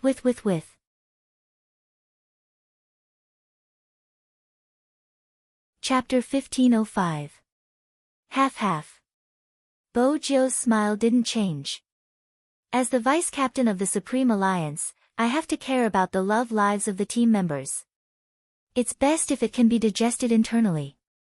Oh, Qin Mo replied slowly. But don't let the goodies flow to others. You want Lin Feng to take the initiative. Are you sure you aren't being naughty? I saw that he wasn't in a good mood, so I wanted to divert his attention. Bo Jio paused. Luoluo's retirement was too sudden. Qin Mo was walking casually, but when he heard this, he glanced down. It won't be that fast. Not that fast. What did he mean? Before Bo Jio could ask, Qin Mo placed the popcorn in her hands. I'm done being Cupid with you. Isn't it time for you to go home and do what I like with me, Mrs. Qin? There was a type of person that you wouldn't understand if you didn't fall in love. Once you fell in love, you would realize. When there wasn't a competition. His life, other than sleeping and feeding the cat, would revolve around you. Undoubtedly, the Almighty was this type of person. Bo Jio glanced at Qin Mo, who was opening the car door. His face was so handsome that it seemed a little unreal. He didn't like to go out. It was hard to imagine that a decision he made could cause an economic upheaval in an entire city. When he had a video conference, he basically made her lie on the sofa with a bowl of sweets beside her. Anyway, he didn't allow her to leave his vicinity. He even made Princess watch her. Letting a cat look at her was basically an insult to her mobility. Hence, under normal circumstances, Bo Jio wouldn't be able to sit still. But the Almighty seemed to have a plan every time he dealt with her. Once she couldn't sit still. He would raise his eyebrows and glance at her. Solo in the game. Come. Bojio had always liked a solo match with the Almighty. But it was obvious that young Master Qin had never thought of going all out. Every time, he would place her on his long legs and the two of them would enter the game together. Even though they were playing a mobile game, that position affected Bojio's performance. Ever since the two of them had been together, this person was getting more and more devilish. Fortunately, she was the one who kept him. But recently, it was still a little difficult to subdue him. She didn't know if it was because she had flirted too much. Now, the Almighty liked to hug her and talk to her while they played games. They would even go to the washroom. She wouldn't go. He smiled. What? Don't you want to come in and compare your size? She finally understood the feeling of having to fill up the hole that she had dug herself. She would lean against the door frame and whistle. When he went to the bathroom, she leaned against the door frame and whistled. It seemed that after blowing for 3 times. After that, he wouldn't bring her to the washroom. Instead, he pressed her down on the sofa and bullied her. Or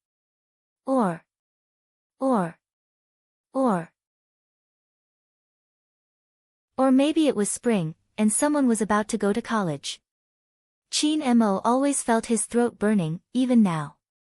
He tugged his collar open and turned the steering wheel. When he glanced sideways at a certain someone eating popcorn, his eyes darkened. Bo Lin. Qin and Lin. Bo, Lin, she didn't. Lin, Mo, Lin she. Luo emote. Mo Bo Qin Lin Qin Su Feng. 4, Bo.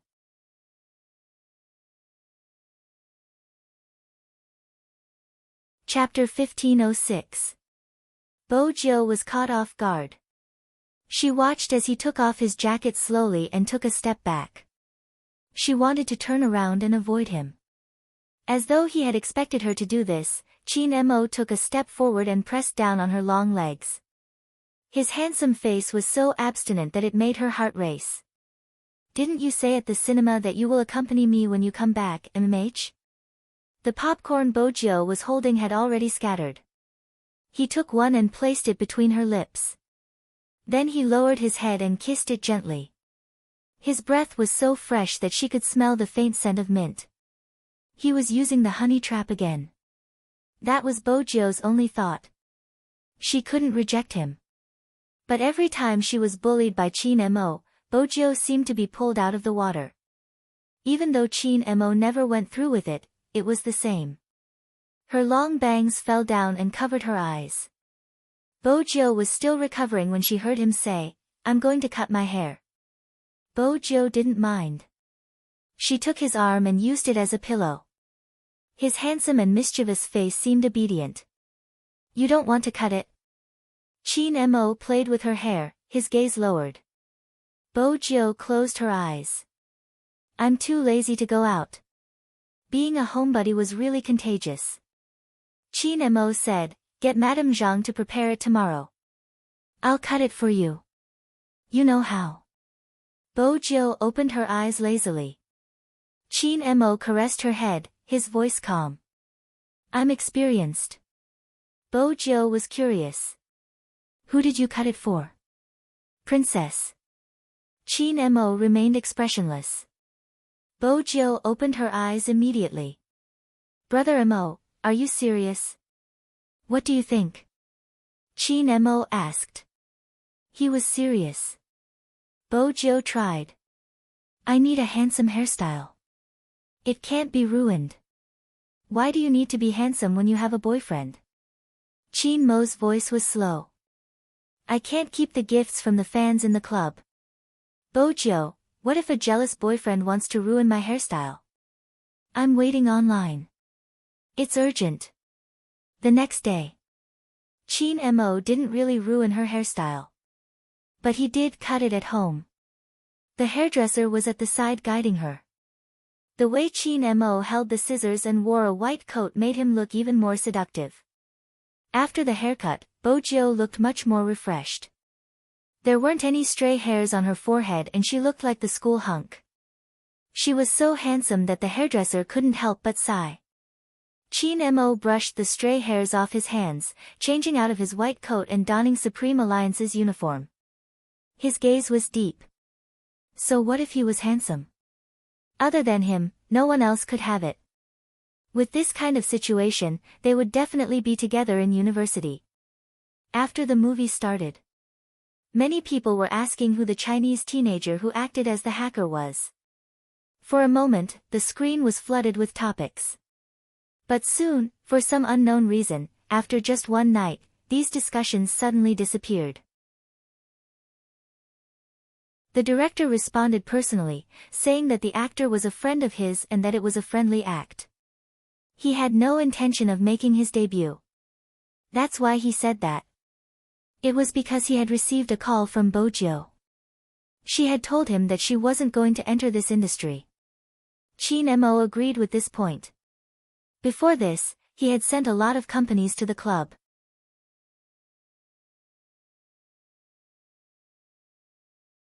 Chapter 1507.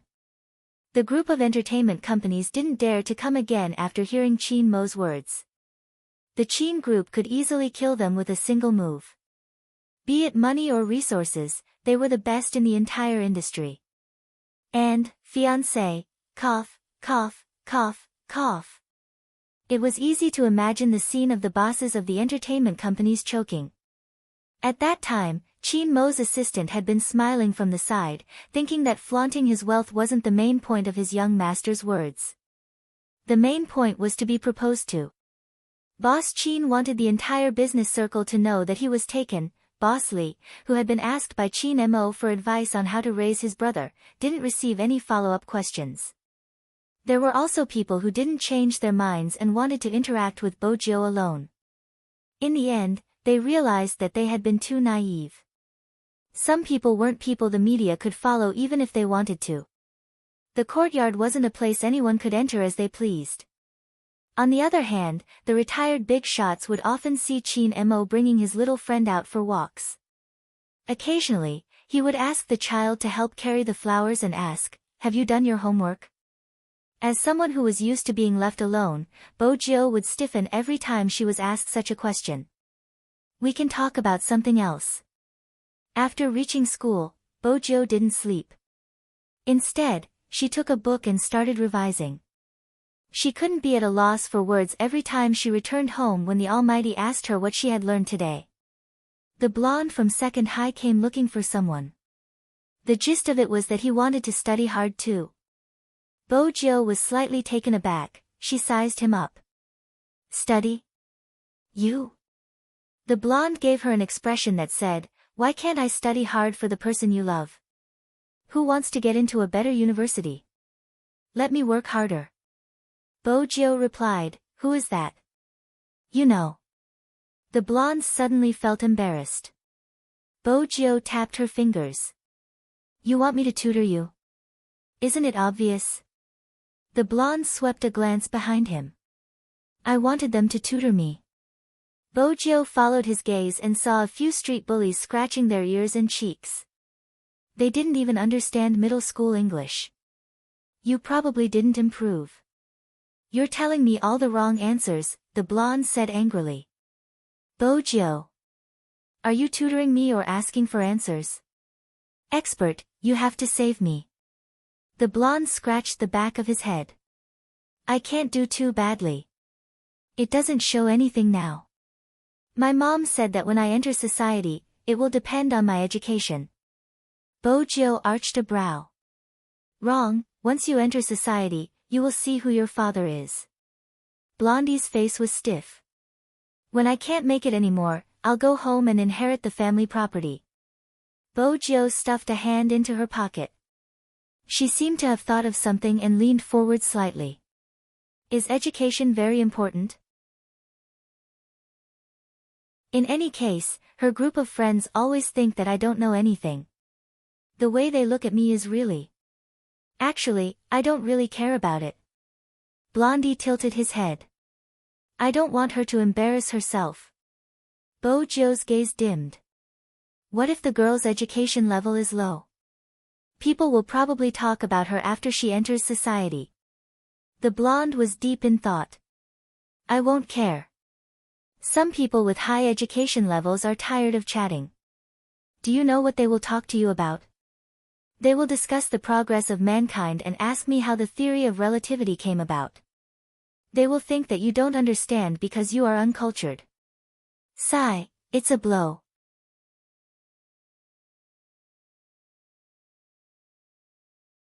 Chapter 1508.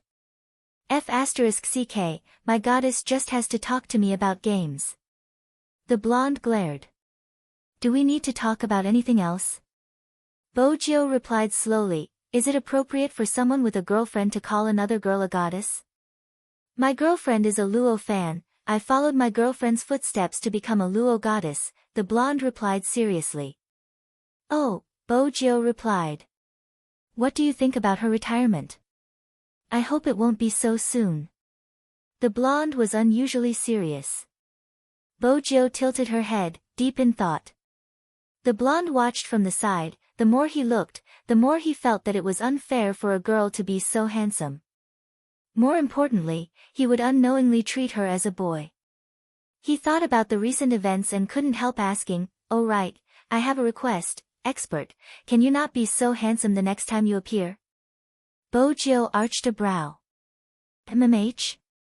My girlfriend doesn't even look at me the moment you appear, she only stares at your video.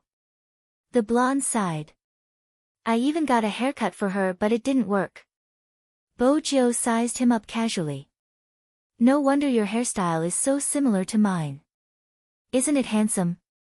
The blonde caressed his head, sending her an expression. Bo-Jio laughed lightly. How dare you ask me if I'm handsome? Aren't you asking to be humiliated? The blonde, alright, let's get back to the main topic. Bo-Jio played with the lighter in her hands. Don't look for me for revision, I'll give you a suggestion, look for your girlfriend, you can revise while deepening your relationship.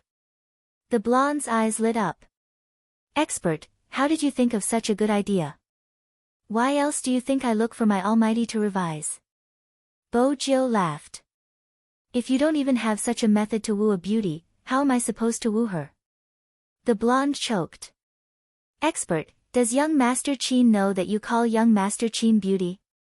Why are you so concerned about the details? Bo-Jio flipped the lighter, looking nonchalant. The blonde could tell that she wanted to smoke, so he took one and passed it over. Bo-Jio swept him a glance, biting on a lollipop.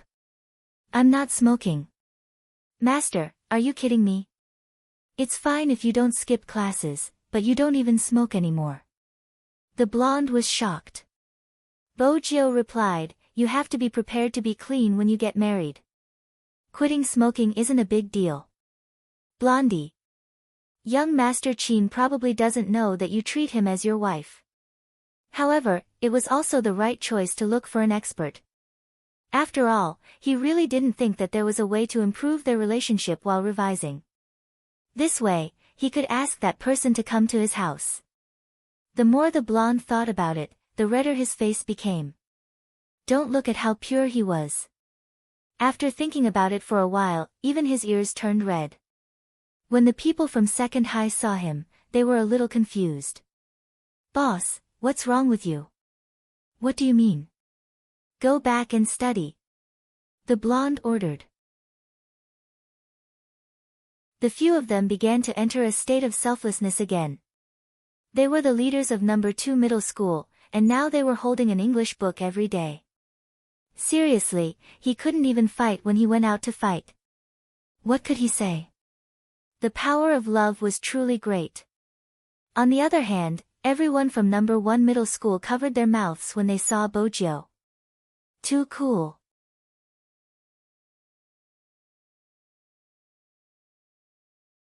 Chapter 1509. There must be some activity in the team today. Bo-Jio wasn't wearing her school uniform. Instead, she was wearing a black uniform. She stood in the middle of a group of high school students. The current Bojio was completely different from when she had first arrived. She wasn't just a school hunk. She was like a celebrity but more mysterious than one. As an esports champion, she didn't spend much time in school. Moreover, she was about to graduate and there weren't any compulsory classes.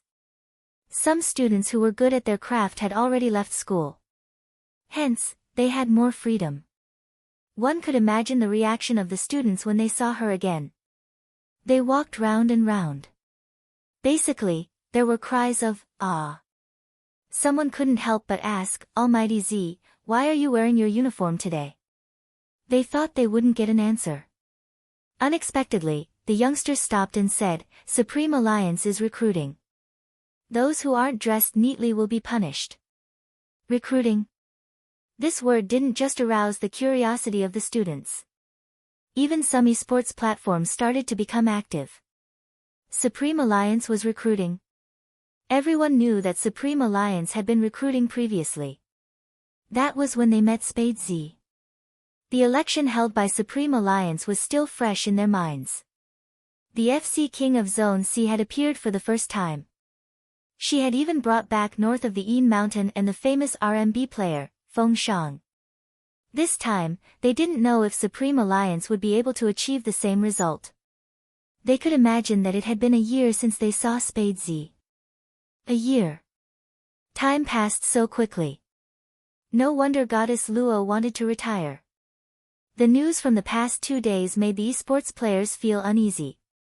Goddess Luo had started to retire. What about San Peng, Almighty Shao? Almighty Qin? They had entered the professional team at the same time. Even now, the video from that year was still on the internet. The three of them were beautiful in terms of positioning and awareness. No matter who they surrounded, they would be able to trap. But the person they had met back then was Qin Mo. It was undoubtedly a feast for the eyes. Even if they lost. It made people feel that Xiangnan's era was coming. Then, it really came true. Qin Mo's hand was injured. In the Chinese esports industry, no one could stop the Xiangnan 3.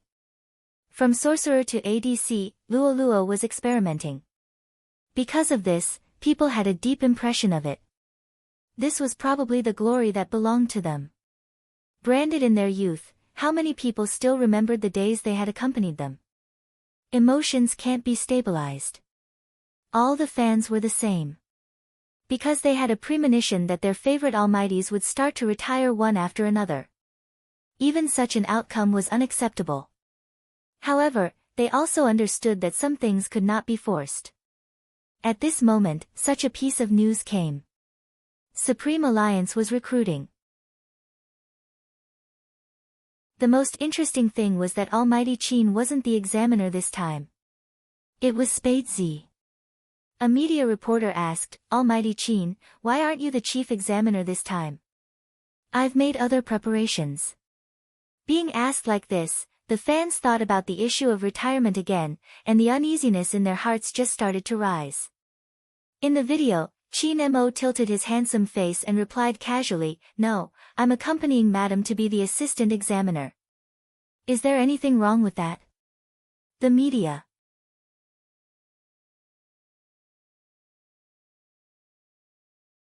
Chapter 15:10. Ha ha ha, I'm dying of laughter, I'm begging for the interviewer's heart. Honestly, you shouldn't have asked my Almighty Qin anything, he can answer any question. I feel like my Almighty Qin is insecure because his girlfriend is so handsome. I've been eating too much dog food recently but I wouldn't mind another bowl. Ah. I'm looking forward to the recruitment this time, I wonder what kind of amazing person will appear.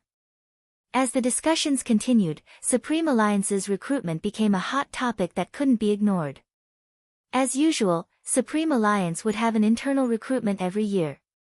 Bo Jiu still remembered that she had met Feng Shang during the internal recruitment but she hadn't done it back then. She had been young and aggressive and liked to challenge others easily. It hadn't changed now. As the main examiner, Bo Jiu had to sit in that position and not move around casually. After about 15 minutes, she became lazy and turned towards Qin Mo, "Brother Mo, I'm going out to buy a bottle of water. This is just the first batch, Chin Mo replied calmly. You can't sit still after the first batch. Come back after you're done, don't run around. No problem. Bojio straightened, stuffed her hands into her pockets and smiled as though she wanted to go out for some fresh air. Chin Mo was still watching the few screens in front of him. On the screens, there would be battle videos sent over through everyone's email. The standard requirement was a high-level solo match with random passers-by and replacement hero characters. What's more, Supreme Alliance paid particular attention to the depth of the hero pool during their recruitment. It was obvious they were looking for an all-rounder. But from the fact that Bojio wanted to go out halfway through, it was obvious she wasn't interested.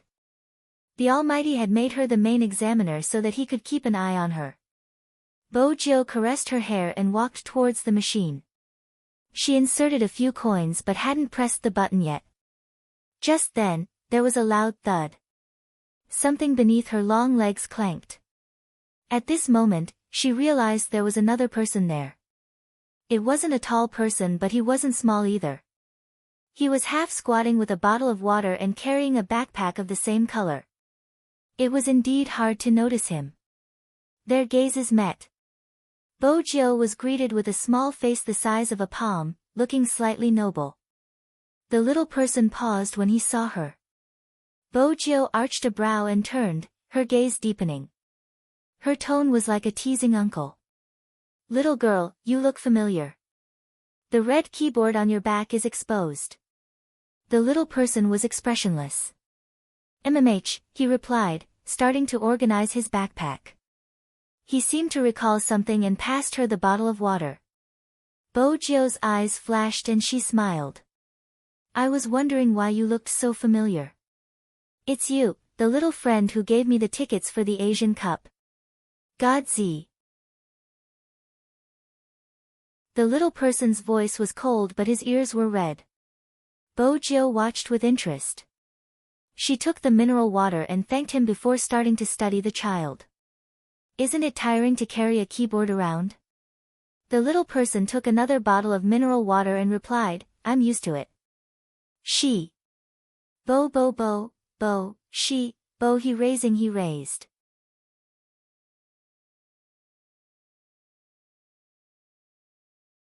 Chapter 15:11. Bojio's smile deepened. As expected, you look the same. What do you mean? The little person didn't understand. Bojio took a sip of water and leaned against the wall lazily. My boyfriend looked like you when he was young. He had a poker face and was adorable. The little person shifted her body. She was still carrying her school bag. I'm a girl. Bojio glanced down and glanced at the little person's short hair. I couldn't tell. The little person noticed her gaze and caressed her head. If you cut it like this, you'll look like my brother. We can take turns doing things. You have a brother? Bojio arched a brow. The little person replied, Bojio liked children. She was probably influenced by the Almighty when he was young. The more she looked at the little person, the more interesting she seemed. What's your name? How old are you? Bay, 13 and a half. The little person always had the same expression when she answered. Bojio was addicted to teasing her. She tapped her face lightly and said lazily, Supreme Alliance doesn't hire child labor. As expected, the little person frowned. Can't I be a trainee first? Trainee. Bojio couldn't help but reach out to caress the little person's head. Before she could move, a clear and cold voice came from behind her, You haven't bought the water yet? Bojio stopped and glanced over.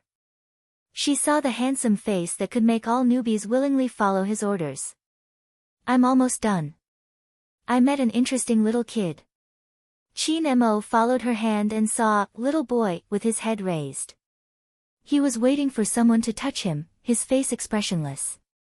Others might not be able to tell, but as a psychological profiler, he could clearly see that the little boy was not in a calm mood. It was obvious from the mineral water bottle in his hand. Otherwise, his hand would not have clenched so tightly. Even his eyes were deep. It was obvious that he was looking forward to something. Little Bojio had never been able to resist good-looking kids since she was young. Chin Mo reached out and pulled her over. His voice was still calm. Don't touch me as you please. You're like a weird auntie. Weird, auntie? Bojio was struck by the description. She was so handsome, how was she like a weird auntie? Alright, let's head back after we're done with the water. Chin Mo held onto her hand and walked away. Bojio turned back, not forgetting to give him a faint smile, full of devilish charm. Let's meet in a while.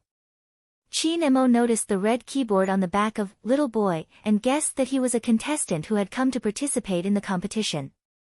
Therefore, he didn't say much. Bojio continued, little kid's face is easy to poke. Chin Mo arched a brow, turning to look behind him.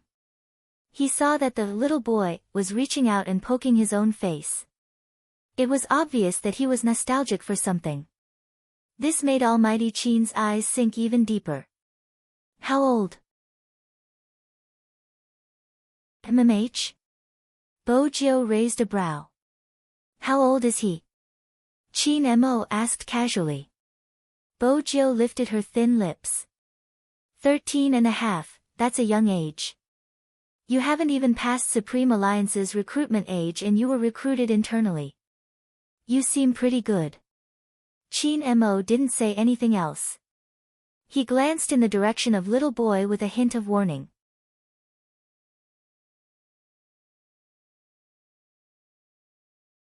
Chapter 15-12. Supreme Alliance's internal selection wasn't usually open to the public. It had been the same when Spade Z had entered. But this year, Supreme Alliance was stronger than ever.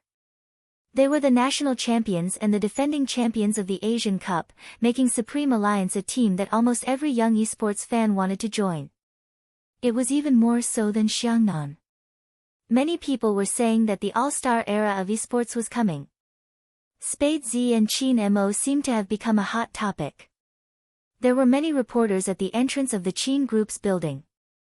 They were all waiting to see who would pass Supreme Alliance's internal test. Due to the large number of newcomers, the internal test was split into 3 batches. Everyone who entered could see Chin Mo and Bojio sitting at the front. Their aura was so strong that when they were playing, they wouldn't dare to face such an opponent in the wilderness. But there were some who weren't afraid. For example, there was a newcomer who wanted to replace Bojio. From his point of view, he could do the same thing with the phrase, "Your wilderness is my home." Everyone was thinking about Spade Z's expression when she heard that, hence, they all turned to look at her. But who knew that she was sucking on her lollipop, acting as though she hadn't heard anything. Her eyes were fixated on a single spot. The newcomer felt that he was being looked down upon, his face clearly unhappy. Just you wait, I will definitely show you my ability, Spade Z. Lin Feng listened by the side, unable to resist sharing it in the chat group. A newcomer wants to challenge Little Spade. A newcomer is still young, he hasn't been tricked yet, it's normal for him to have such thoughts. The world's most handsome fatty sighed. What did Little Spade say? Did he beat him until he called him daddy? Lin Feng sent an emoji of a finger wagging. She didn't say anything, she seems to be in a daze, probably thinking about what to eat later. Captain's candy has already been emptied. Coco, that's why you are sitting there, being a third wheel. Lin Feng. Don't be so harsh. The world's most handsome fatty, it's simple, Yunhu can go as well. Lin Feng switched off his phone before turning it on. Chat normally. I've heard of that newcomer, he's not bad. Someone sent a personal message. The most handsome fatty in the world, this ID looks familiar. He came to Xiangnan before. Running in both directions. Lin Feng raised his eyebrows. World's most handsome fatty, no, he looked down on our team and said he wanted to join the champion team. Lin Feng, for some reason, I feel very foolish and naive. Why didn't I have such thoughts when I was young? Wait a minute. There seems to be a situation. Situation? What's going on? Zhao Sanpang was so anxious that he even started a private chat. F***ck, Lin Feng, why did you stop talking? Is little Spade fighting with the newbie? Tell her not to be soft-hearted. Young people need to hit hard. Lin Feng. Little submissive Lin. Yunhu's domestic slave. Lin Feng, F***ck, what are you talking about? It's my family that raised him, understand? Zhao Sanpang chuckled and was about to mock him.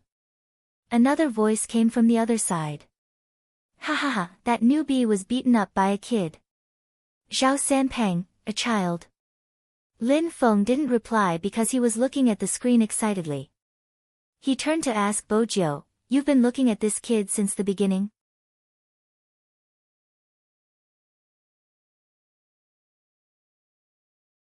Chapter 15-13. Bojiu leaned forward and supported her chin with one hand. She smiled lazily. It's easy to notice a good-looking face. Lin Feng's face darkened. I thought you were looking at the little boy's skills. What little boy? Bojiu glanced up and corrected him seriously. He's a handsome little girl. Lin Feng widened his eyes. Little girl? That didn't seem like it. Qin Mo didn't think so. Bojiu had always treated a good-looking child as a girl since she was young. Her words couldn't be trusted. To increase her credibility, she said, if you don't believe me, I'll call him over and you can ask him. Regardless of whether he's a boy or a girl, I won't let you bring him home. So. With that, Qin Mo reached out and pinched her chin. Look at his results and grade him. Bojiu twirled the pen in her hand. Brother Mo, I don't have to grade him. You saw his hand speed just now, he's comparable to Zhao Sanpang. Zhao Sanpang, who wasn't present. What? Qin Mo replied slowly, it sounds like you admire him. Brother Mo, Bojiu suddenly leaned over. Don't be jealous of a child. Be good. Qin Mo's fingers paused, the tip of his pen slightly tilted. Sit back down. Bojiu laughed. She didn't change her expression and continued to list the child's merits. Outstanding positioning, able to turn the tables against the wind, and able to control the rhythm of consciousness. This child is suited to be a jungler. If he's in our team, he can increase the team's attractiveness. Lin Feng interrupted. If we increase the attractiveness, people will say that Supreme Alliance chooses its members based on looks. Bojiu glanced over and thought for a moment. Looking at your beautiful face, you should know who we are. Lin Feng. I can't continue the conversation. The newbies who were still testing were all wearing earphones. They couldn't hear what the three of them were talking about. But just by looking at the screen in front of them, they could feel that the person with the ID bay was really amazing. They weren't sure if it was intentional, but she purposely grabbed one person to beat. The newbie who had wanted to challenge Spade Z was going crazy. Hey, what's wrong with you? Little Mo Bay didn't say anything and continued to move forward. To her, this person wasn't qualified to challenge God Z. That rookie never expected that he would be beaten up before he could even make it through the internal competition. Moreover, it was someone he had never heard of before. One had to know that he had a fan base. The rookie was still thinking of counterattacking and teaching his opponent a lesson. But the match had already been stopped. The first blood rule was that whoever got first blood first would be the winner. The rookie was filled with indignation. He believed that he was young and had a bright future ahead of him. After taking off his earphones and standing up, he requested for a rematch. Bojiu glanced at him and stood up, her silver hair falling down. How do you want to compete? The newbie was forced to take a step back. He also could not understand why the other party, who was only a year older than him, had such a sharp aura. But if he released it, he would not take it back. Let's have a 5v5. Bojiu moved her wrist, replying slowly, "There's no need for a 5v5. At this point, she glanced sideways. "Bae, come over and fight with me. Let's play 2v4. Godzi knew that person.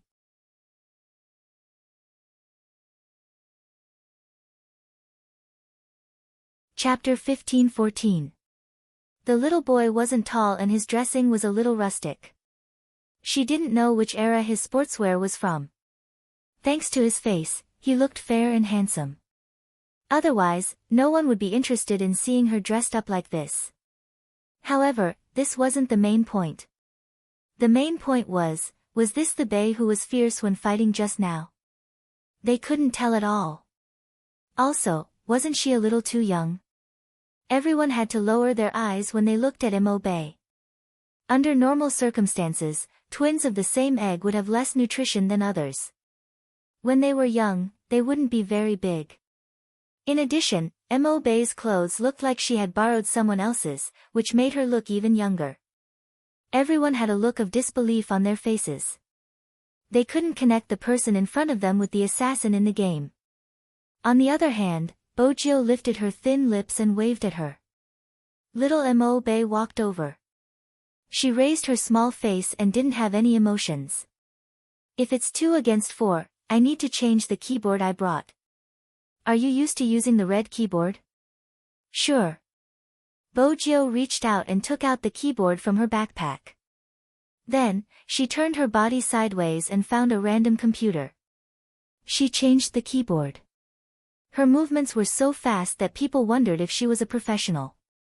Changing the keyboard was a common thing for Bojio.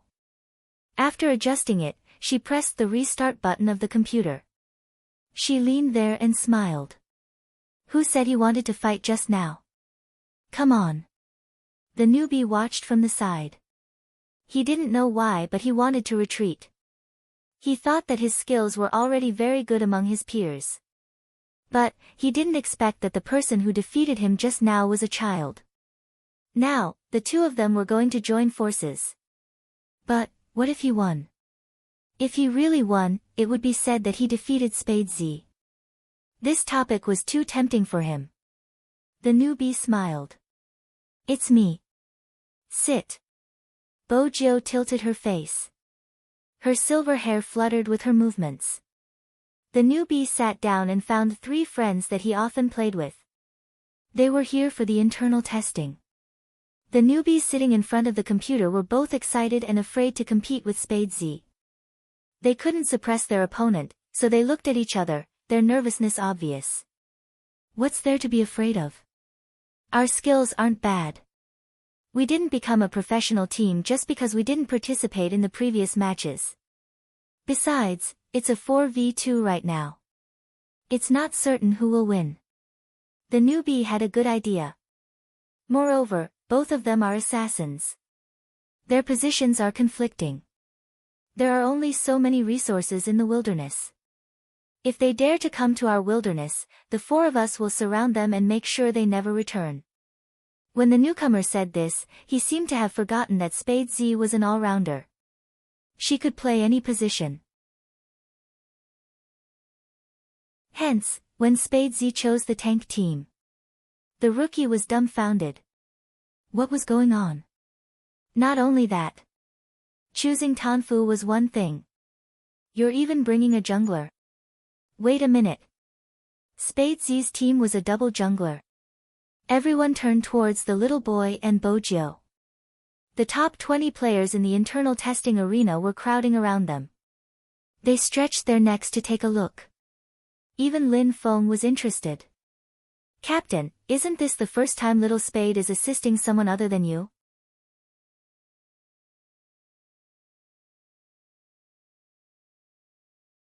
Chapter 15-15.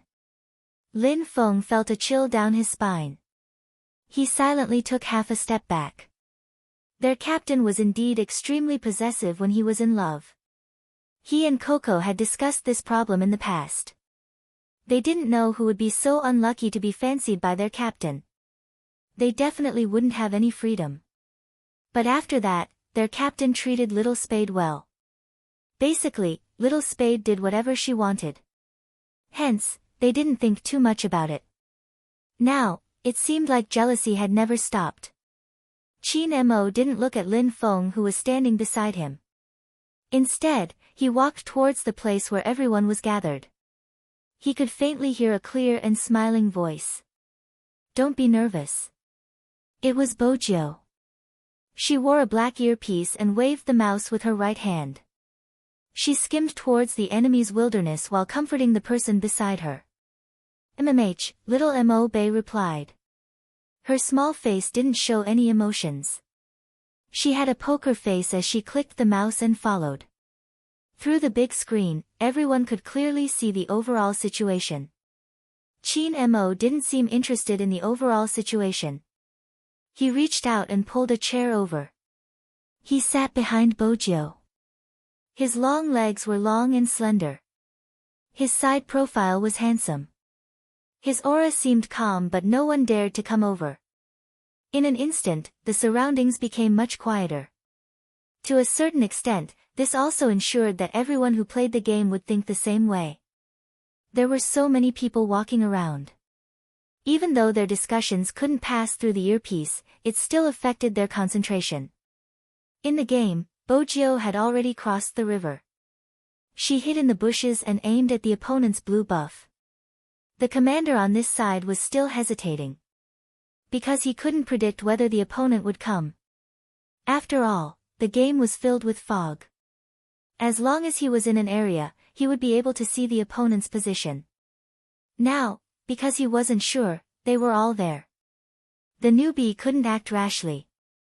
But based on Spade Z's usual playstyle, she would definitely turn into the wilderness the moment she came up. But now, did the opponent have a red buff or a blue buff?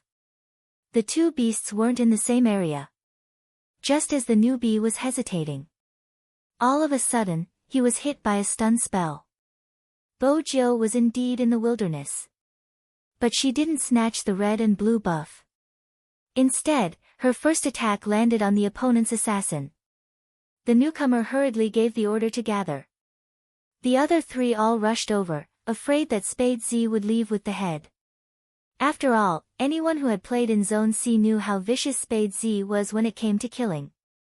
At the start, the newbie took a step back. Now that everyone was here, he immediately rushed forward, intending to retaliate.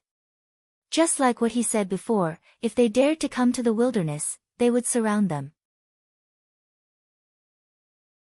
But what they didn't expect was that Spade Z would change her tough style and retreat to the bottom of the tower.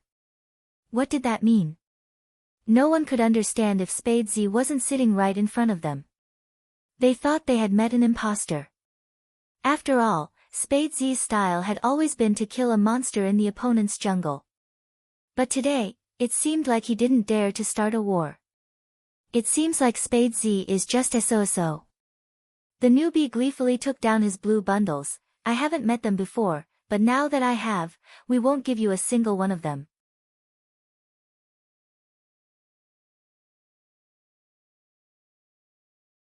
Chapter 15-16. The crowd erupted into cheers. That was because they could clearly see on the screen that their side of the jungle had been cleared with a red buff. Spade Z didn't come to the enemy's blue buff to take their blue buff. Instead, she played a beautiful diversion. She used herself to divert the enemy's attention so that little Mo Bei could sweep the other half of the enemy's jungle.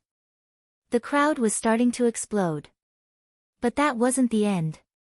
Spade Z, who had cleared the minions, jumped towards the red buff area and blocked the opponent's ADC. She used her own move and stunned him. The three of them were shaken to the spot. At this moment, Mo Bei, who had taken the red buff, leaped forward and attacked the ADC until his HP was low. The newbie reacted and hurried over to support. The ADC's positioning wasn't a problem. He used sprinting to retreat and hurriedly pressed the return button. Only then did he avoid the danger of losing 1 HP. The opponent's sorcerer was also frightened by this violent fighting style. He didn't dare to leave the tower. Spade Z was really fierce. Her fierceness was usually unexpected. You didn't know when the opponent would suddenly explode. She could even do something as crazy as crossing the tower. But because she grasped the opponent's mentality, Bojo didn't have any intention of retreating. When she saw the newcomer, she moved nimbly and avoided his attack.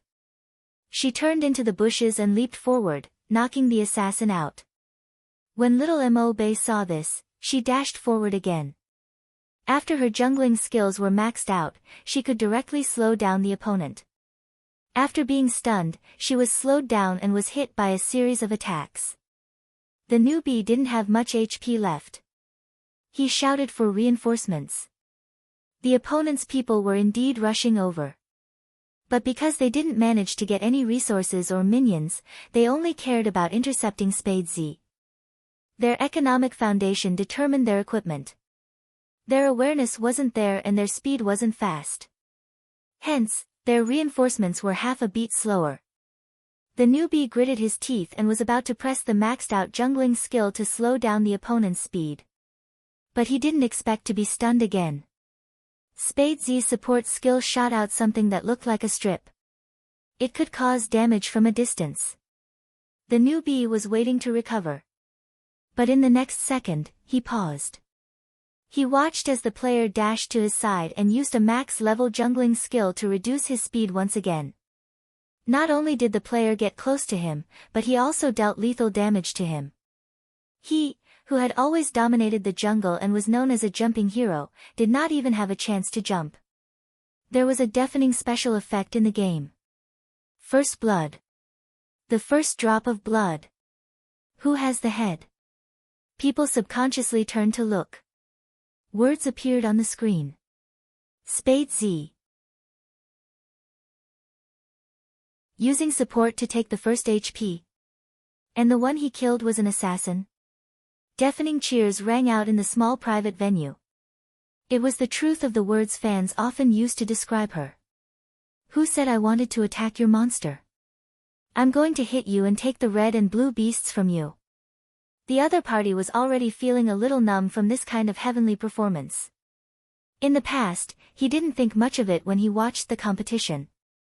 After all, they had always believed that Spade Z's defeat was mostly due to her positioning or maneuvering.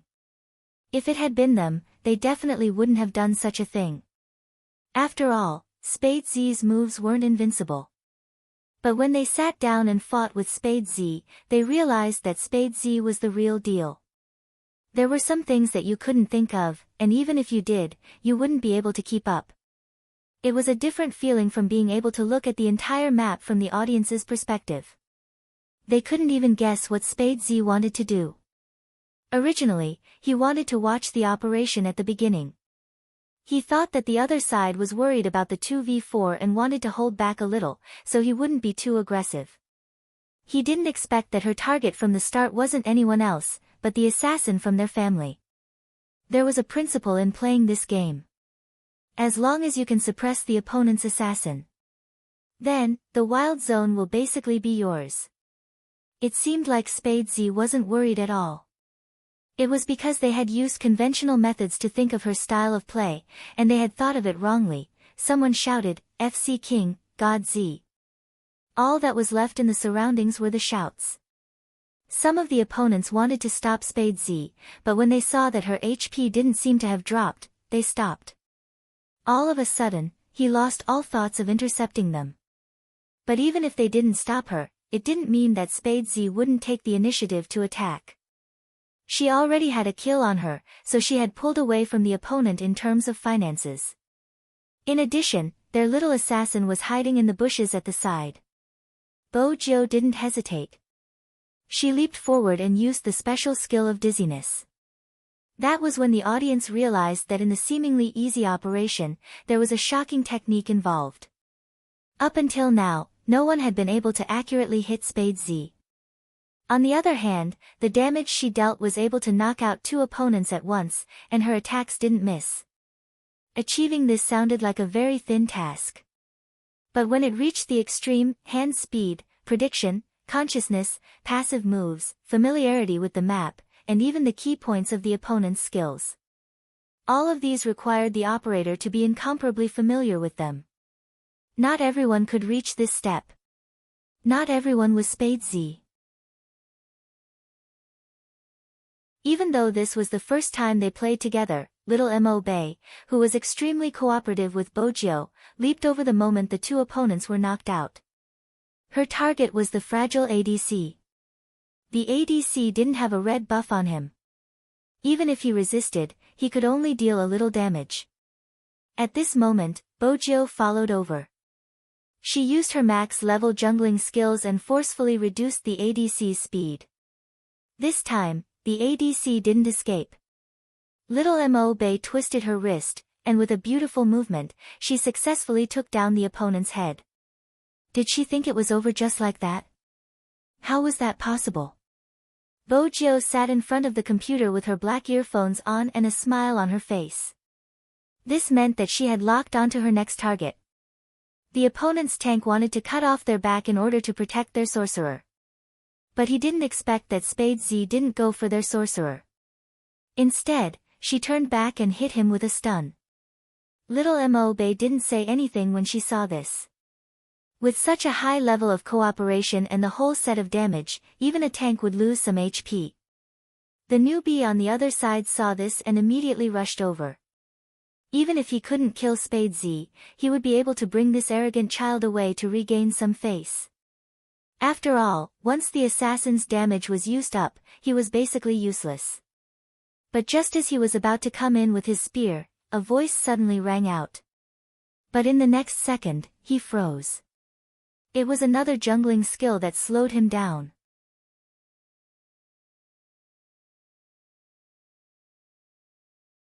Chapter 15-17.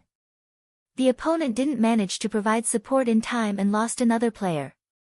The newbie wanted to retreat when he saw that his sneak attack wasn't successful. But when he turned around, he realized that he was too dumb and naive. Spade Z had already used her big move. How could she let him go? She leaped forward and used the formation she brought out to lock the newbie in place. The newbie seemed to have been electrocuted. He couldn't move at all. Moreover, little Mo Bei was there too. Even if she didn't have any more moves, her long sword would still be able to cause a certain amount of damage. But the highest damage came from Spade Z's big move. The newbie watched as his HP was sucked dry. He didn't even have the strength to retaliate. He couldn't even jump over the wall. It's no wonder Spade Z chose this hero character. This auxiliary tank was originally used to counter assassins. Anyone who plays as an assassin knows that the most terrifying thing is to be controlled. I want to know how that person feels right now. He can't even jump. It's so pitiful. He must be doubting his life from being controlled. Spade Z is using his jungler skills as a control too. This logic tells us not to challenge Almighty Z. The entire game ended. Mo Bei was either hiding in the bushes or Bojo was hiding in the bushes. They took all the resources in the opponent's jungle. Then, they split into two groups to clear the enemy. They didn't even take their own jungle. First, they broke through the tower. After equipping themselves with blood-sucking equipment, they didn't even have the intention to return to the city. The newbie's words were like a slap to his own face. He didn't even let the opponent take a single wild beast. He was the one who couldn't get anything. In the end, he reacted and wanted to go to the opponent's jungle to counterattack. But he forgot something. If he did that, he would waste a lot of time. Hence, he hadn't reached the middle stage yet. There was a fatal economic gap between the two teams. But Master Bojo didn't intend to drag the competition to the later stages. Just 3 words: beat, hammer, and be tough. The opponent's ADC was trembling in fear. Almighty Z, is it okay for a support to be so fierce? But anyone who calmed down and studied professional competitions would definitely realize that. If the support played well, it could easily become the key to victory. This game was meant to counter and kill each other. It all depended on how you used it. Everyone thought that it would be over after pushing the tower. Unexpectedly, Spade Z and Mo Bei hid near the bushes by the river at the same time. He didn't move at all, and no one knew what he was doing. The rookie leaped over and wanted to demolish the tower. But before he could jump, Spade Z froze him in place. Basically, once Bojio pinned him down, she would bring him away. From the beginning to the end, the opponent's score was 0. As an assassin, the newbie was unable to perform at all. It was because he had been restrained for too long. Seeing the city being destroyed, his face turned ashen. They lost even in a 4 versus 2 fight. Not to mention a duel. Moreover, the rookie also knew that he would be beaten up even more badly if he were to fight one-on-one.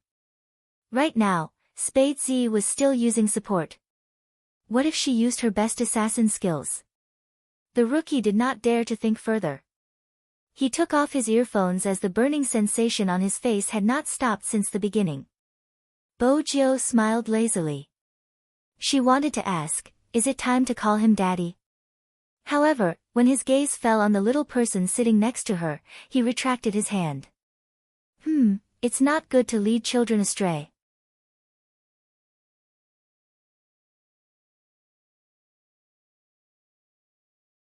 Chapter 15-18. Are you done? Chin Mo's voice rose slowly. If one listened carefully, it sounded cold. Bojio took a step back. Then, she seemed to have thought of something. She used the slide of the chair to reach Chin Mo's side and stood up. She placed one hand on the chair and tilted her head. In front of everyone, she planted a kiss on the side of his face.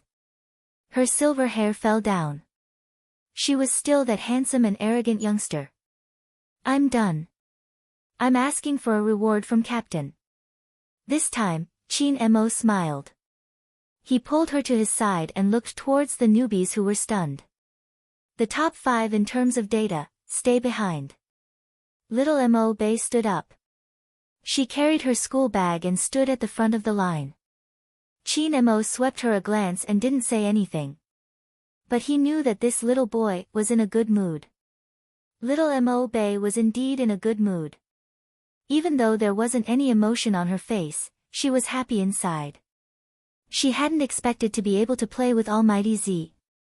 Besides, she seemed to have touched her head just now. With this thought, little Mo Bei reached out and touched her head. Chin Mo's gaze deepened. He left the rest to Lin Feng.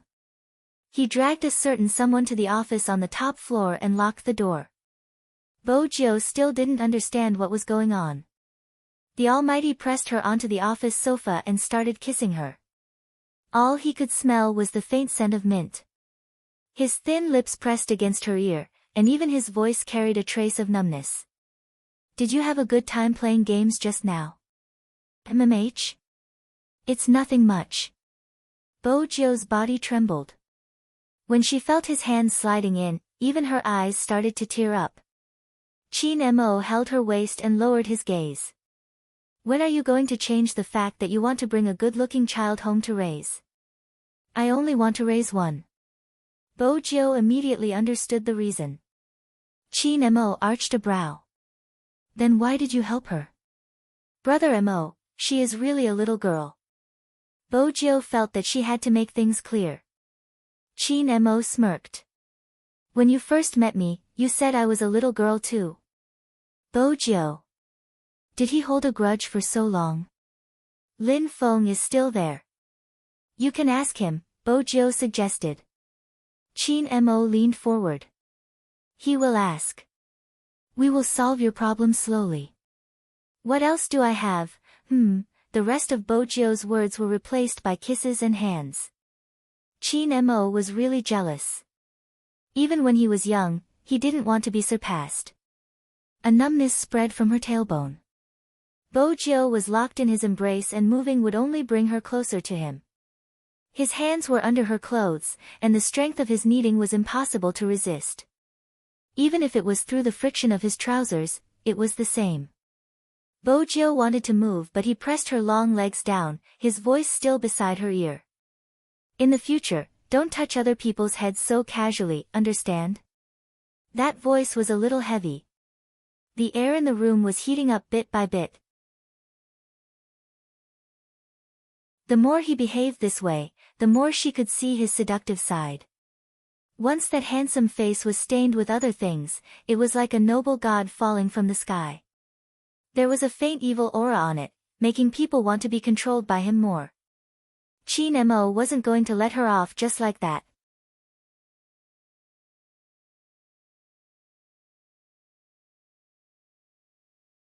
Chapter 15-19. The numbness engulfed her like a wave. This time, it seemed to be stronger than any other time. He had purposely targeted the spot where she couldn't take it. This was probably the Almighty's punishment. The frosted glass blocked everything. It was still cold outside. But the heat in the room couldn't be stopped. When Chin Mo leaned over again, she could see the sweat rolling down his face. The sight of him in his uniform made her want to snap him in half and imprison him in her arms. Bo Jio had nowhere to put her hands. She could only wrap them around his neck. Her thoughts were completely blank, the only thing she could feel was her racing pulse. Step by step, it was mixed with the sound of their heartbeats. It was as if someone had set fire to their bodies. Even the mole under the corner of her eye seemed to be shimmering with tears. Chin Mo watched her, his gaze darkening. When it reached a certain level, he stopped and hugged her, burying his handsome face into her shoulder. His breathing was heavy. I won't stop after you get into a university. There are still 2 more months. Bo Jio was in her uniform. Other than that, her white shirt was open to her waist, her fair arms hanging by the side. Her beautiful eyes were still a little dreamy, like a black swan that had just been fished out of the water. Her silver hair and snow-white skin were so beautiful that it made him want to continue. With a twitch of his fingers, he pulled his uniform over and wrapped it around her before hugging her in his arms. Bo Jio felt his heat and knew it was best not to move. The temperature gradually dropped, but it wasn't easy to get rid of his thoughts. Chin Mo glanced at her again. This time, he stood up and walked into the bathroom in the office. Bo Jio could vaguely guess what he was doing when she heard the sound of water. She felt her face heating up. She decided to divert her attention, taking a bottle of chilled mineral water from the small fridge. When the temperature of his body dropped, Chin Mo came out. His black hair was chilly. He wasn't wearing a shirt, only a pair of long pants. There were still water droplets on his thighs. His eyes were so deep that one couldn't look away. Bo Jio took another sip of mineral water. She couldn't be seduced so easily. In the end, she would be the one with the backache. However, she couldn't go out in her current state. His neck and collarbone were covered in marks, and his shirt was wrinkled to the point where one could tell what they had done at a glance. The smart Bo Jio knew that the Almighty was doing it on purpose. Chin Mo didn't leave her alone. He reached out and snatched the bottle of mineral water from her hand. What are you thinking about? That kid just now. No. Bo Jio smiled. She leaned over, wanting to take advantage of the Almighty since he had just come out of the bathroom. She couldn't control herself. I was thinking about you. Chin Mo's eyes moved. He turned his head to look at her. Then, he suddenly smiled. He emptied one hand and lifted her chin. He slowly moved closer but didn't kiss her. His breath landed on her lips again and again. You should think about your physics results. You'll have tutoring later. Bo Jio. Is this boyfriend biological?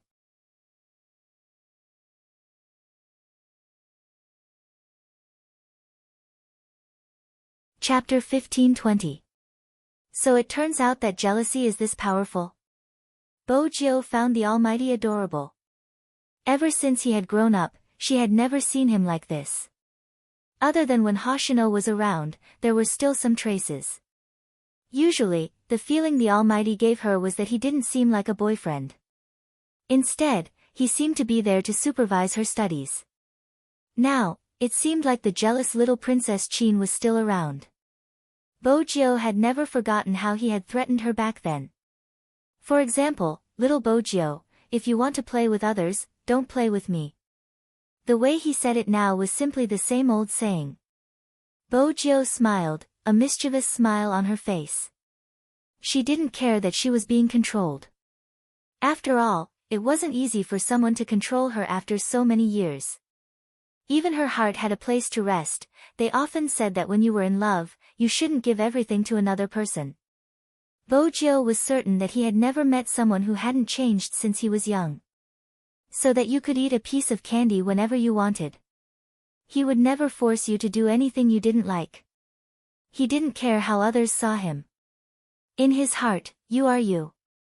Bo Jio spent a long time worrying about what would happen if her identity was exposed. Now, she finally understood.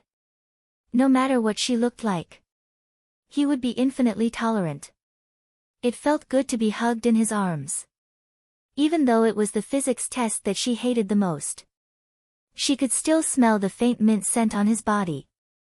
Thinking back, she had lost too many things. The whole world had once been shattered. Fortunately, he was still here. Compared to the warmth in the office, the internal test seemed very nervous. Everyone was looking at their own results. Not everyone could enter the top 5. Lin Feng supported himself with one hand on the table and looked at the data records. He glanced over and put on his uniform. He started calling people from the 5th place. The newbies who were called had an obvious look of disbelief on their faces. From the 5th to the 2nd place, these people weren't old. They should have just entered high school. What they were curious about was who would be first. Bei. Lin Feng retracted his hand and looked towards the little boy, who was carrying a school bag. He smiled playfully. Little Mo Bei paused for a moment and walked over. Only now did the people around them understand what kind of monster they had just fought. Number 1 in hand speed. How did this child achieve such a heaven-defying figure? Alright, the people I called, follow me and fill out the form. Lin Feng clapped his hands and led the 5 rookies over. Halfway there, she suddenly tilted towards little Mo Bei. Interesting.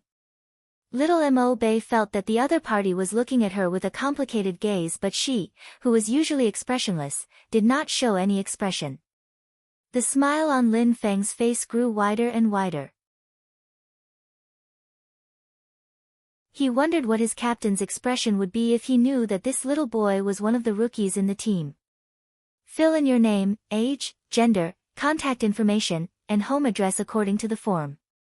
Lin Feng placed the 5 pieces of paper on the table. Also, write one more emergency contact number. It was supposed to be a very ordinary process. However, just as Lin Feng slipped to the side of the little boy and saw the little radish holding a fountain pen and filling in the gender field with the word female, Lin Feng was stunned.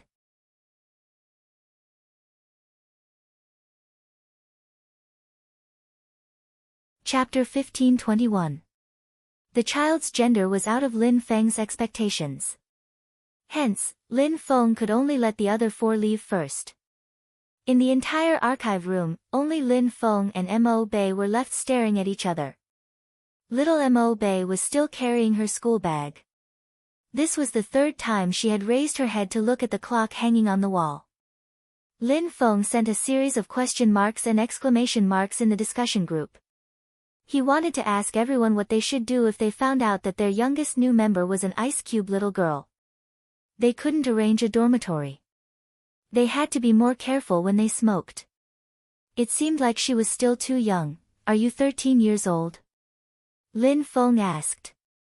Little Mo Bei replied, 13 and a half. When I was young, I was used to talking about myself. This makes me seem more mature. I understand. Lin Feng acted as though he had been through it. He instinctively reached out his hand to pat her shoulder. In the end, he remembered her gender and retracted his hand. Does your family allow you to play games? My mother doesn't care. Little Mo Bei paused for a moment. My brother is very supportive too. He and my mother will come and fetch me later. Lin Feng raised his eyebrows. What about your father's attitude? He doesn't approve. Little Mo Bei looked up. He feels that playing games is wasting his studies. It's fine for boys but not for girls. Lin Feng paused. Little Mo Bei knew that her words would have a certain impact. She continued, he doesn't care too much about me as long as I can earn money. Originally, he was watching the child operate. Lin Feng thought that she would be similar to Little Spade. But now, it seemed like everyone grew up in a different environment. Strangely, he recalled the first time he met Luo Luo. It was probably the same. That person was short of money at the start when she was a trainee. But no one wanted to be short of money. Lin Feng kept the file. Report the day after tomorrow. You will sign a contract. In the future, you will be a trainee of the Supreme Alliance.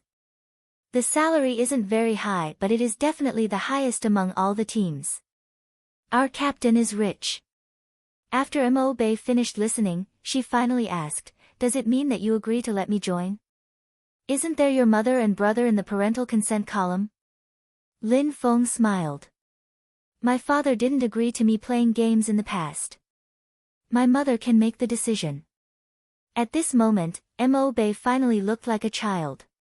She carried her school bag and her short black hair was pressed down a little. She looked small and cold.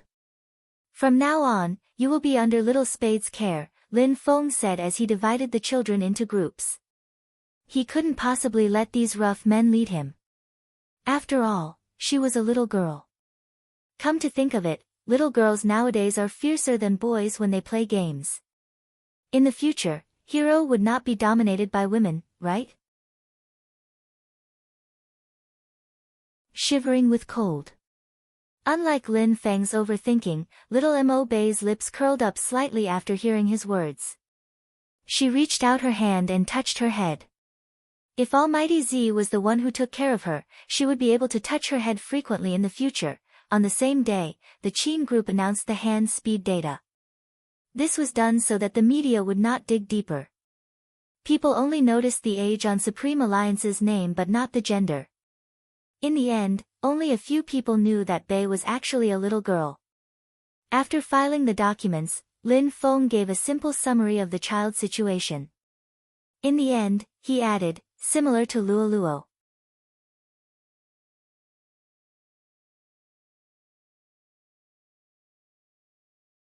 Chapter 1522. Lin Feng sent an okay gesture. No problem. I'll apply for it from Almighty Shao. Bo Jiu smiled. After all, Luo Luo is from Xiangnan. We have to be well-mannered when we ask her out. Lin Feng smirked. You are obviously trying to cause trouble. Bo Jiu didn't deny it. Lin Feng was excited when he asked her out. I even mentioned it in the discussion group. But I told that fellow that even if they meet, Luo Luo can only treat him as a friend. That fellow agreed and said that he wanted to fight for a chance. Luo Luo is very generous. She said that there are still her fans in the circle. She is quite happy. Can we meet in the afternoon? Bo Jiu asked about the time. Lin Feng replied. She switched to the WeChat chat and sent a message to Xiao Jing. Indeed, not everyone from Xiangnan went back. After the competition, the club had been busy. Moreover, Xiao Jing's medical discussion was here too. Zhao Sanpang stayed behind because he had some interviews to do. Their plane tickets were for the next day. Luo Luo didn't know how she was going to tell her teammates about her retirement when she returned to the team tomorrow. It was good to go out for a walk and organize her thoughts. When Xiao Jing received the message, his fingers paused. He was sitting in a university's exchange center. As a special guest, he had a speech later. His assistant followed beside him and watched him go up the stage. He had wanted to record down the professional knowledge that senior brother Xiao was going to talk about. Unexpectedly, the speech was unprecedentedly short. Originally, the school had arranged for an hour. But Xiao Jing used a human anatomy diagram and 20 minutes to explain the main points. Many of the students wanted more after listening to it. The school was elated. After all, the shorter the time, the better. After the speech ended, a group of professors walked over. They wanted to invite Xiao Jing for a meal. There were many big shots in the medical world. Xiao Jing put down his documents and said, "I'm sorry. I have something urgent. I'll invite all of you another day." The school obviously wanted him to stay. They tried to persuade him for a while. They received the same answer. They could only let him go. Xiao Jing didn't change out of his white coat. Instead, he took a bunch of car keys from his assistant. "I'll return them to you tomorrow." The assistant was a girl with a good family background. She smiled faintly and said, "Senior brother Xiao, you can take it. My house is nearby, and I can talk to my uncle about academic matters." "Senior brother, is it really okay for you to leave like this? They are all big shots in our industry. What is it that they want to do today? Isn't the competition over?" "It's not a competition." Xiao Jing's voice was indifferent. Someone went on a blind date again. The female assistant was stunned. She wondered if she had misheard. Then, she remembered the female team member who had come to find senior brother Xiao. She smiled and said, "It's really hard being a team leader. You have to worry about the feelings of the female team members. Are you worried that she will meet some scumbag?" Xiao Jing nodded and didn't say anything more. The female assistant looked at his back and didn't pay much attention. "I heard that the female team member has already announced her retirement. In the future, he would most likely not appear by senior brother Xiao's side. Esports had always been about youth. She had told that person before that senior brother Xiao would eventually become a doctor, and he would be different from them."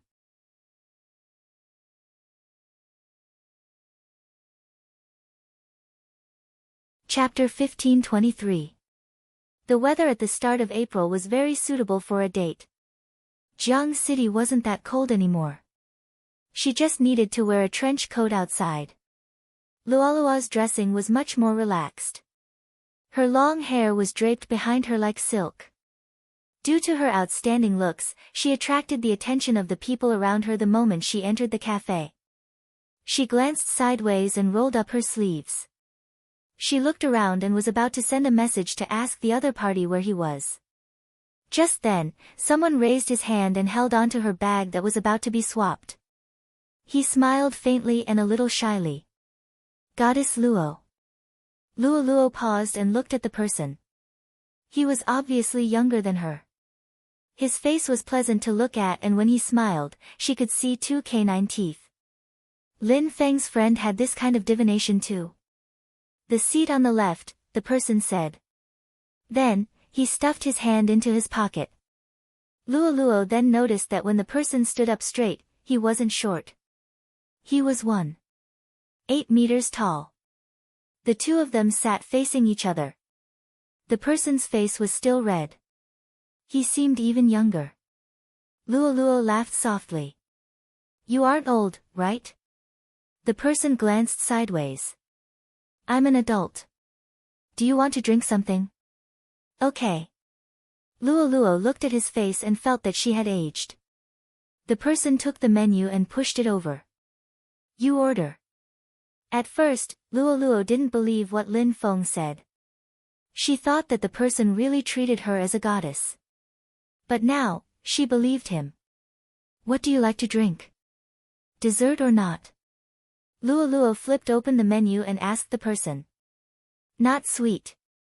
After Luo ordered 2 cups of pure Americana, she noticed that the person didn't dare to look at her. She smiled faintly and suggested, "Do you want to play a game?" "Okay." This was probably the advantage of being a professional player. When the two of them couldn't find a topic to talk about, they could start a game. Luo seemed to have thought of something. "Add me as a friend on WeChat first. I haven't asked you how I should address you." "Feng Yang." "My ID." After the young man finished speaking, his handsome face began to blush again.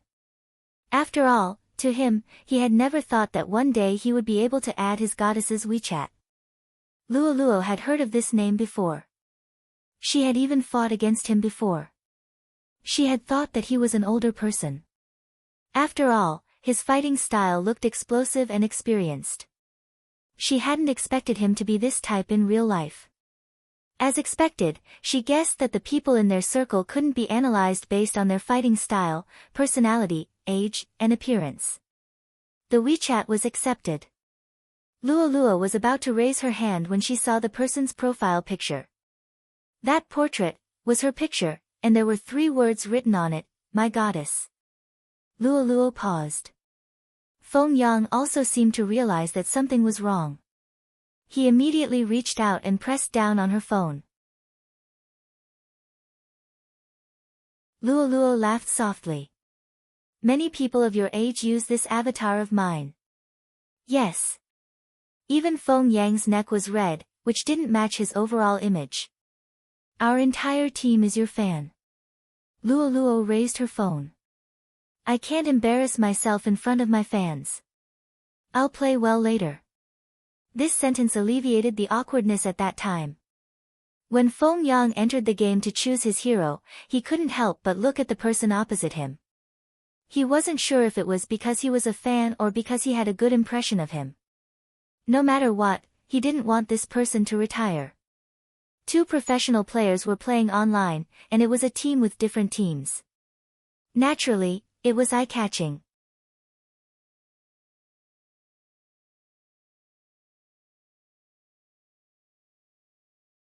Chapter 1524. F***CK, is there something wrong with my eyes? Luolua and Feng Yang are playing together. Why isn't it with my brother Fatty this time?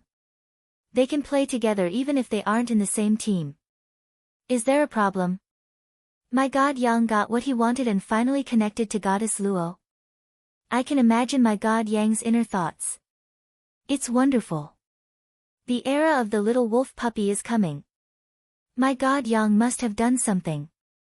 Feng Yang's fans basically knew that his goddess was Luoluo. After all, his god Yang's Weibo was filled with his goddess's updates. Feng Yang might look like this in front of Luoluo, but he wasn't usually like this. He was a rather cold kid. However, Luoluo wasn't wrong. He was indeed young. He had just turned 18. The fans didn't dare to think about the 2 of them playing together. But once they thought about it, they felt that it was a little sweet. The little wolf puppy could finally get close to the goddess. People really wanted to see what would happen next. Even though the 2 of them didn't turn on the live stream, it didn't stop the endless stream of people watching. The people who were matched saw the 2 IDs and were instantly dumbfounded. 2 professional players. Are we still playing? Let's play first. Don't forget, we are high-level players too. Arrogant. These words were obviously meant to comfort themselves. Otherwise, they wouldn't have said it on the public chat. However, it wasn't their conversation that caused a heated discussion online. Instead, some fans took a screenshot of Luoluo and Feng Yang standing together and circled it in a heart shape before posting it. I feel like they are in a relationship. The moment this was posted, some people mocked them. Thank you. Our god Yang doesn't want to date. He simply likes his skills. He doesn't want it to become a reality. All these years, Luoluo has taken a liking to many little wolves. Honestly, they have all retired and are old. If they want to leave, they should leave quickly. If I can't find a boyfriend in the future, I will go and play games. Anyway, there are so many girls around me that I can flirt with. It was fine if these words were mocked. Anyway, that was what they said in the past. Unexpectedly, in the next second, Spadesy posted a status. This is my first time matchmaking, but Luoluo only knows how to play games. She's too obedient. Lin Feng followed up with another message. Someone actually asked me what I should say to his goddess so that it wouldn't be awkward. Zhao Sanpang was even more direct. Some people shouldn't play games just to find a boyfriend. Not many guys will be interested in them. Listen to me, this is an era where looks are as well as people. Do you really think that all the guys who play games are blind and can't see who has worked hard and who hasn't? People who like you can really tell what kind of person you are. When Feng Yang was interviewed, he was asked who his goddess was. When he answered Luo Luo, a group of fans mocked him for looking at his face. Some female fans even said that he should open his eyes and check the gossip posts he had posted in the past to know what kind of person Luo Luo was. Feng Yang thought, I know what kind of person she is the best. While everyone else had given up on training, she was still training her hand speed. She would never look down on those who lost to her, nor would she try to pull them down when they were taller than her. Now she was retiring. You're tuning into the Blissful Bookshelf YouTube channel. We're so grateful for your support, and don't forget to subscribe to join us on this incredible journey through captivating stories. Your generosity through donations truly makes a world of difference, as it's the primary source of revenue that allows me to expand and enhance this channel for you. Thank you from the bottom of my heart for being a part of this adventure.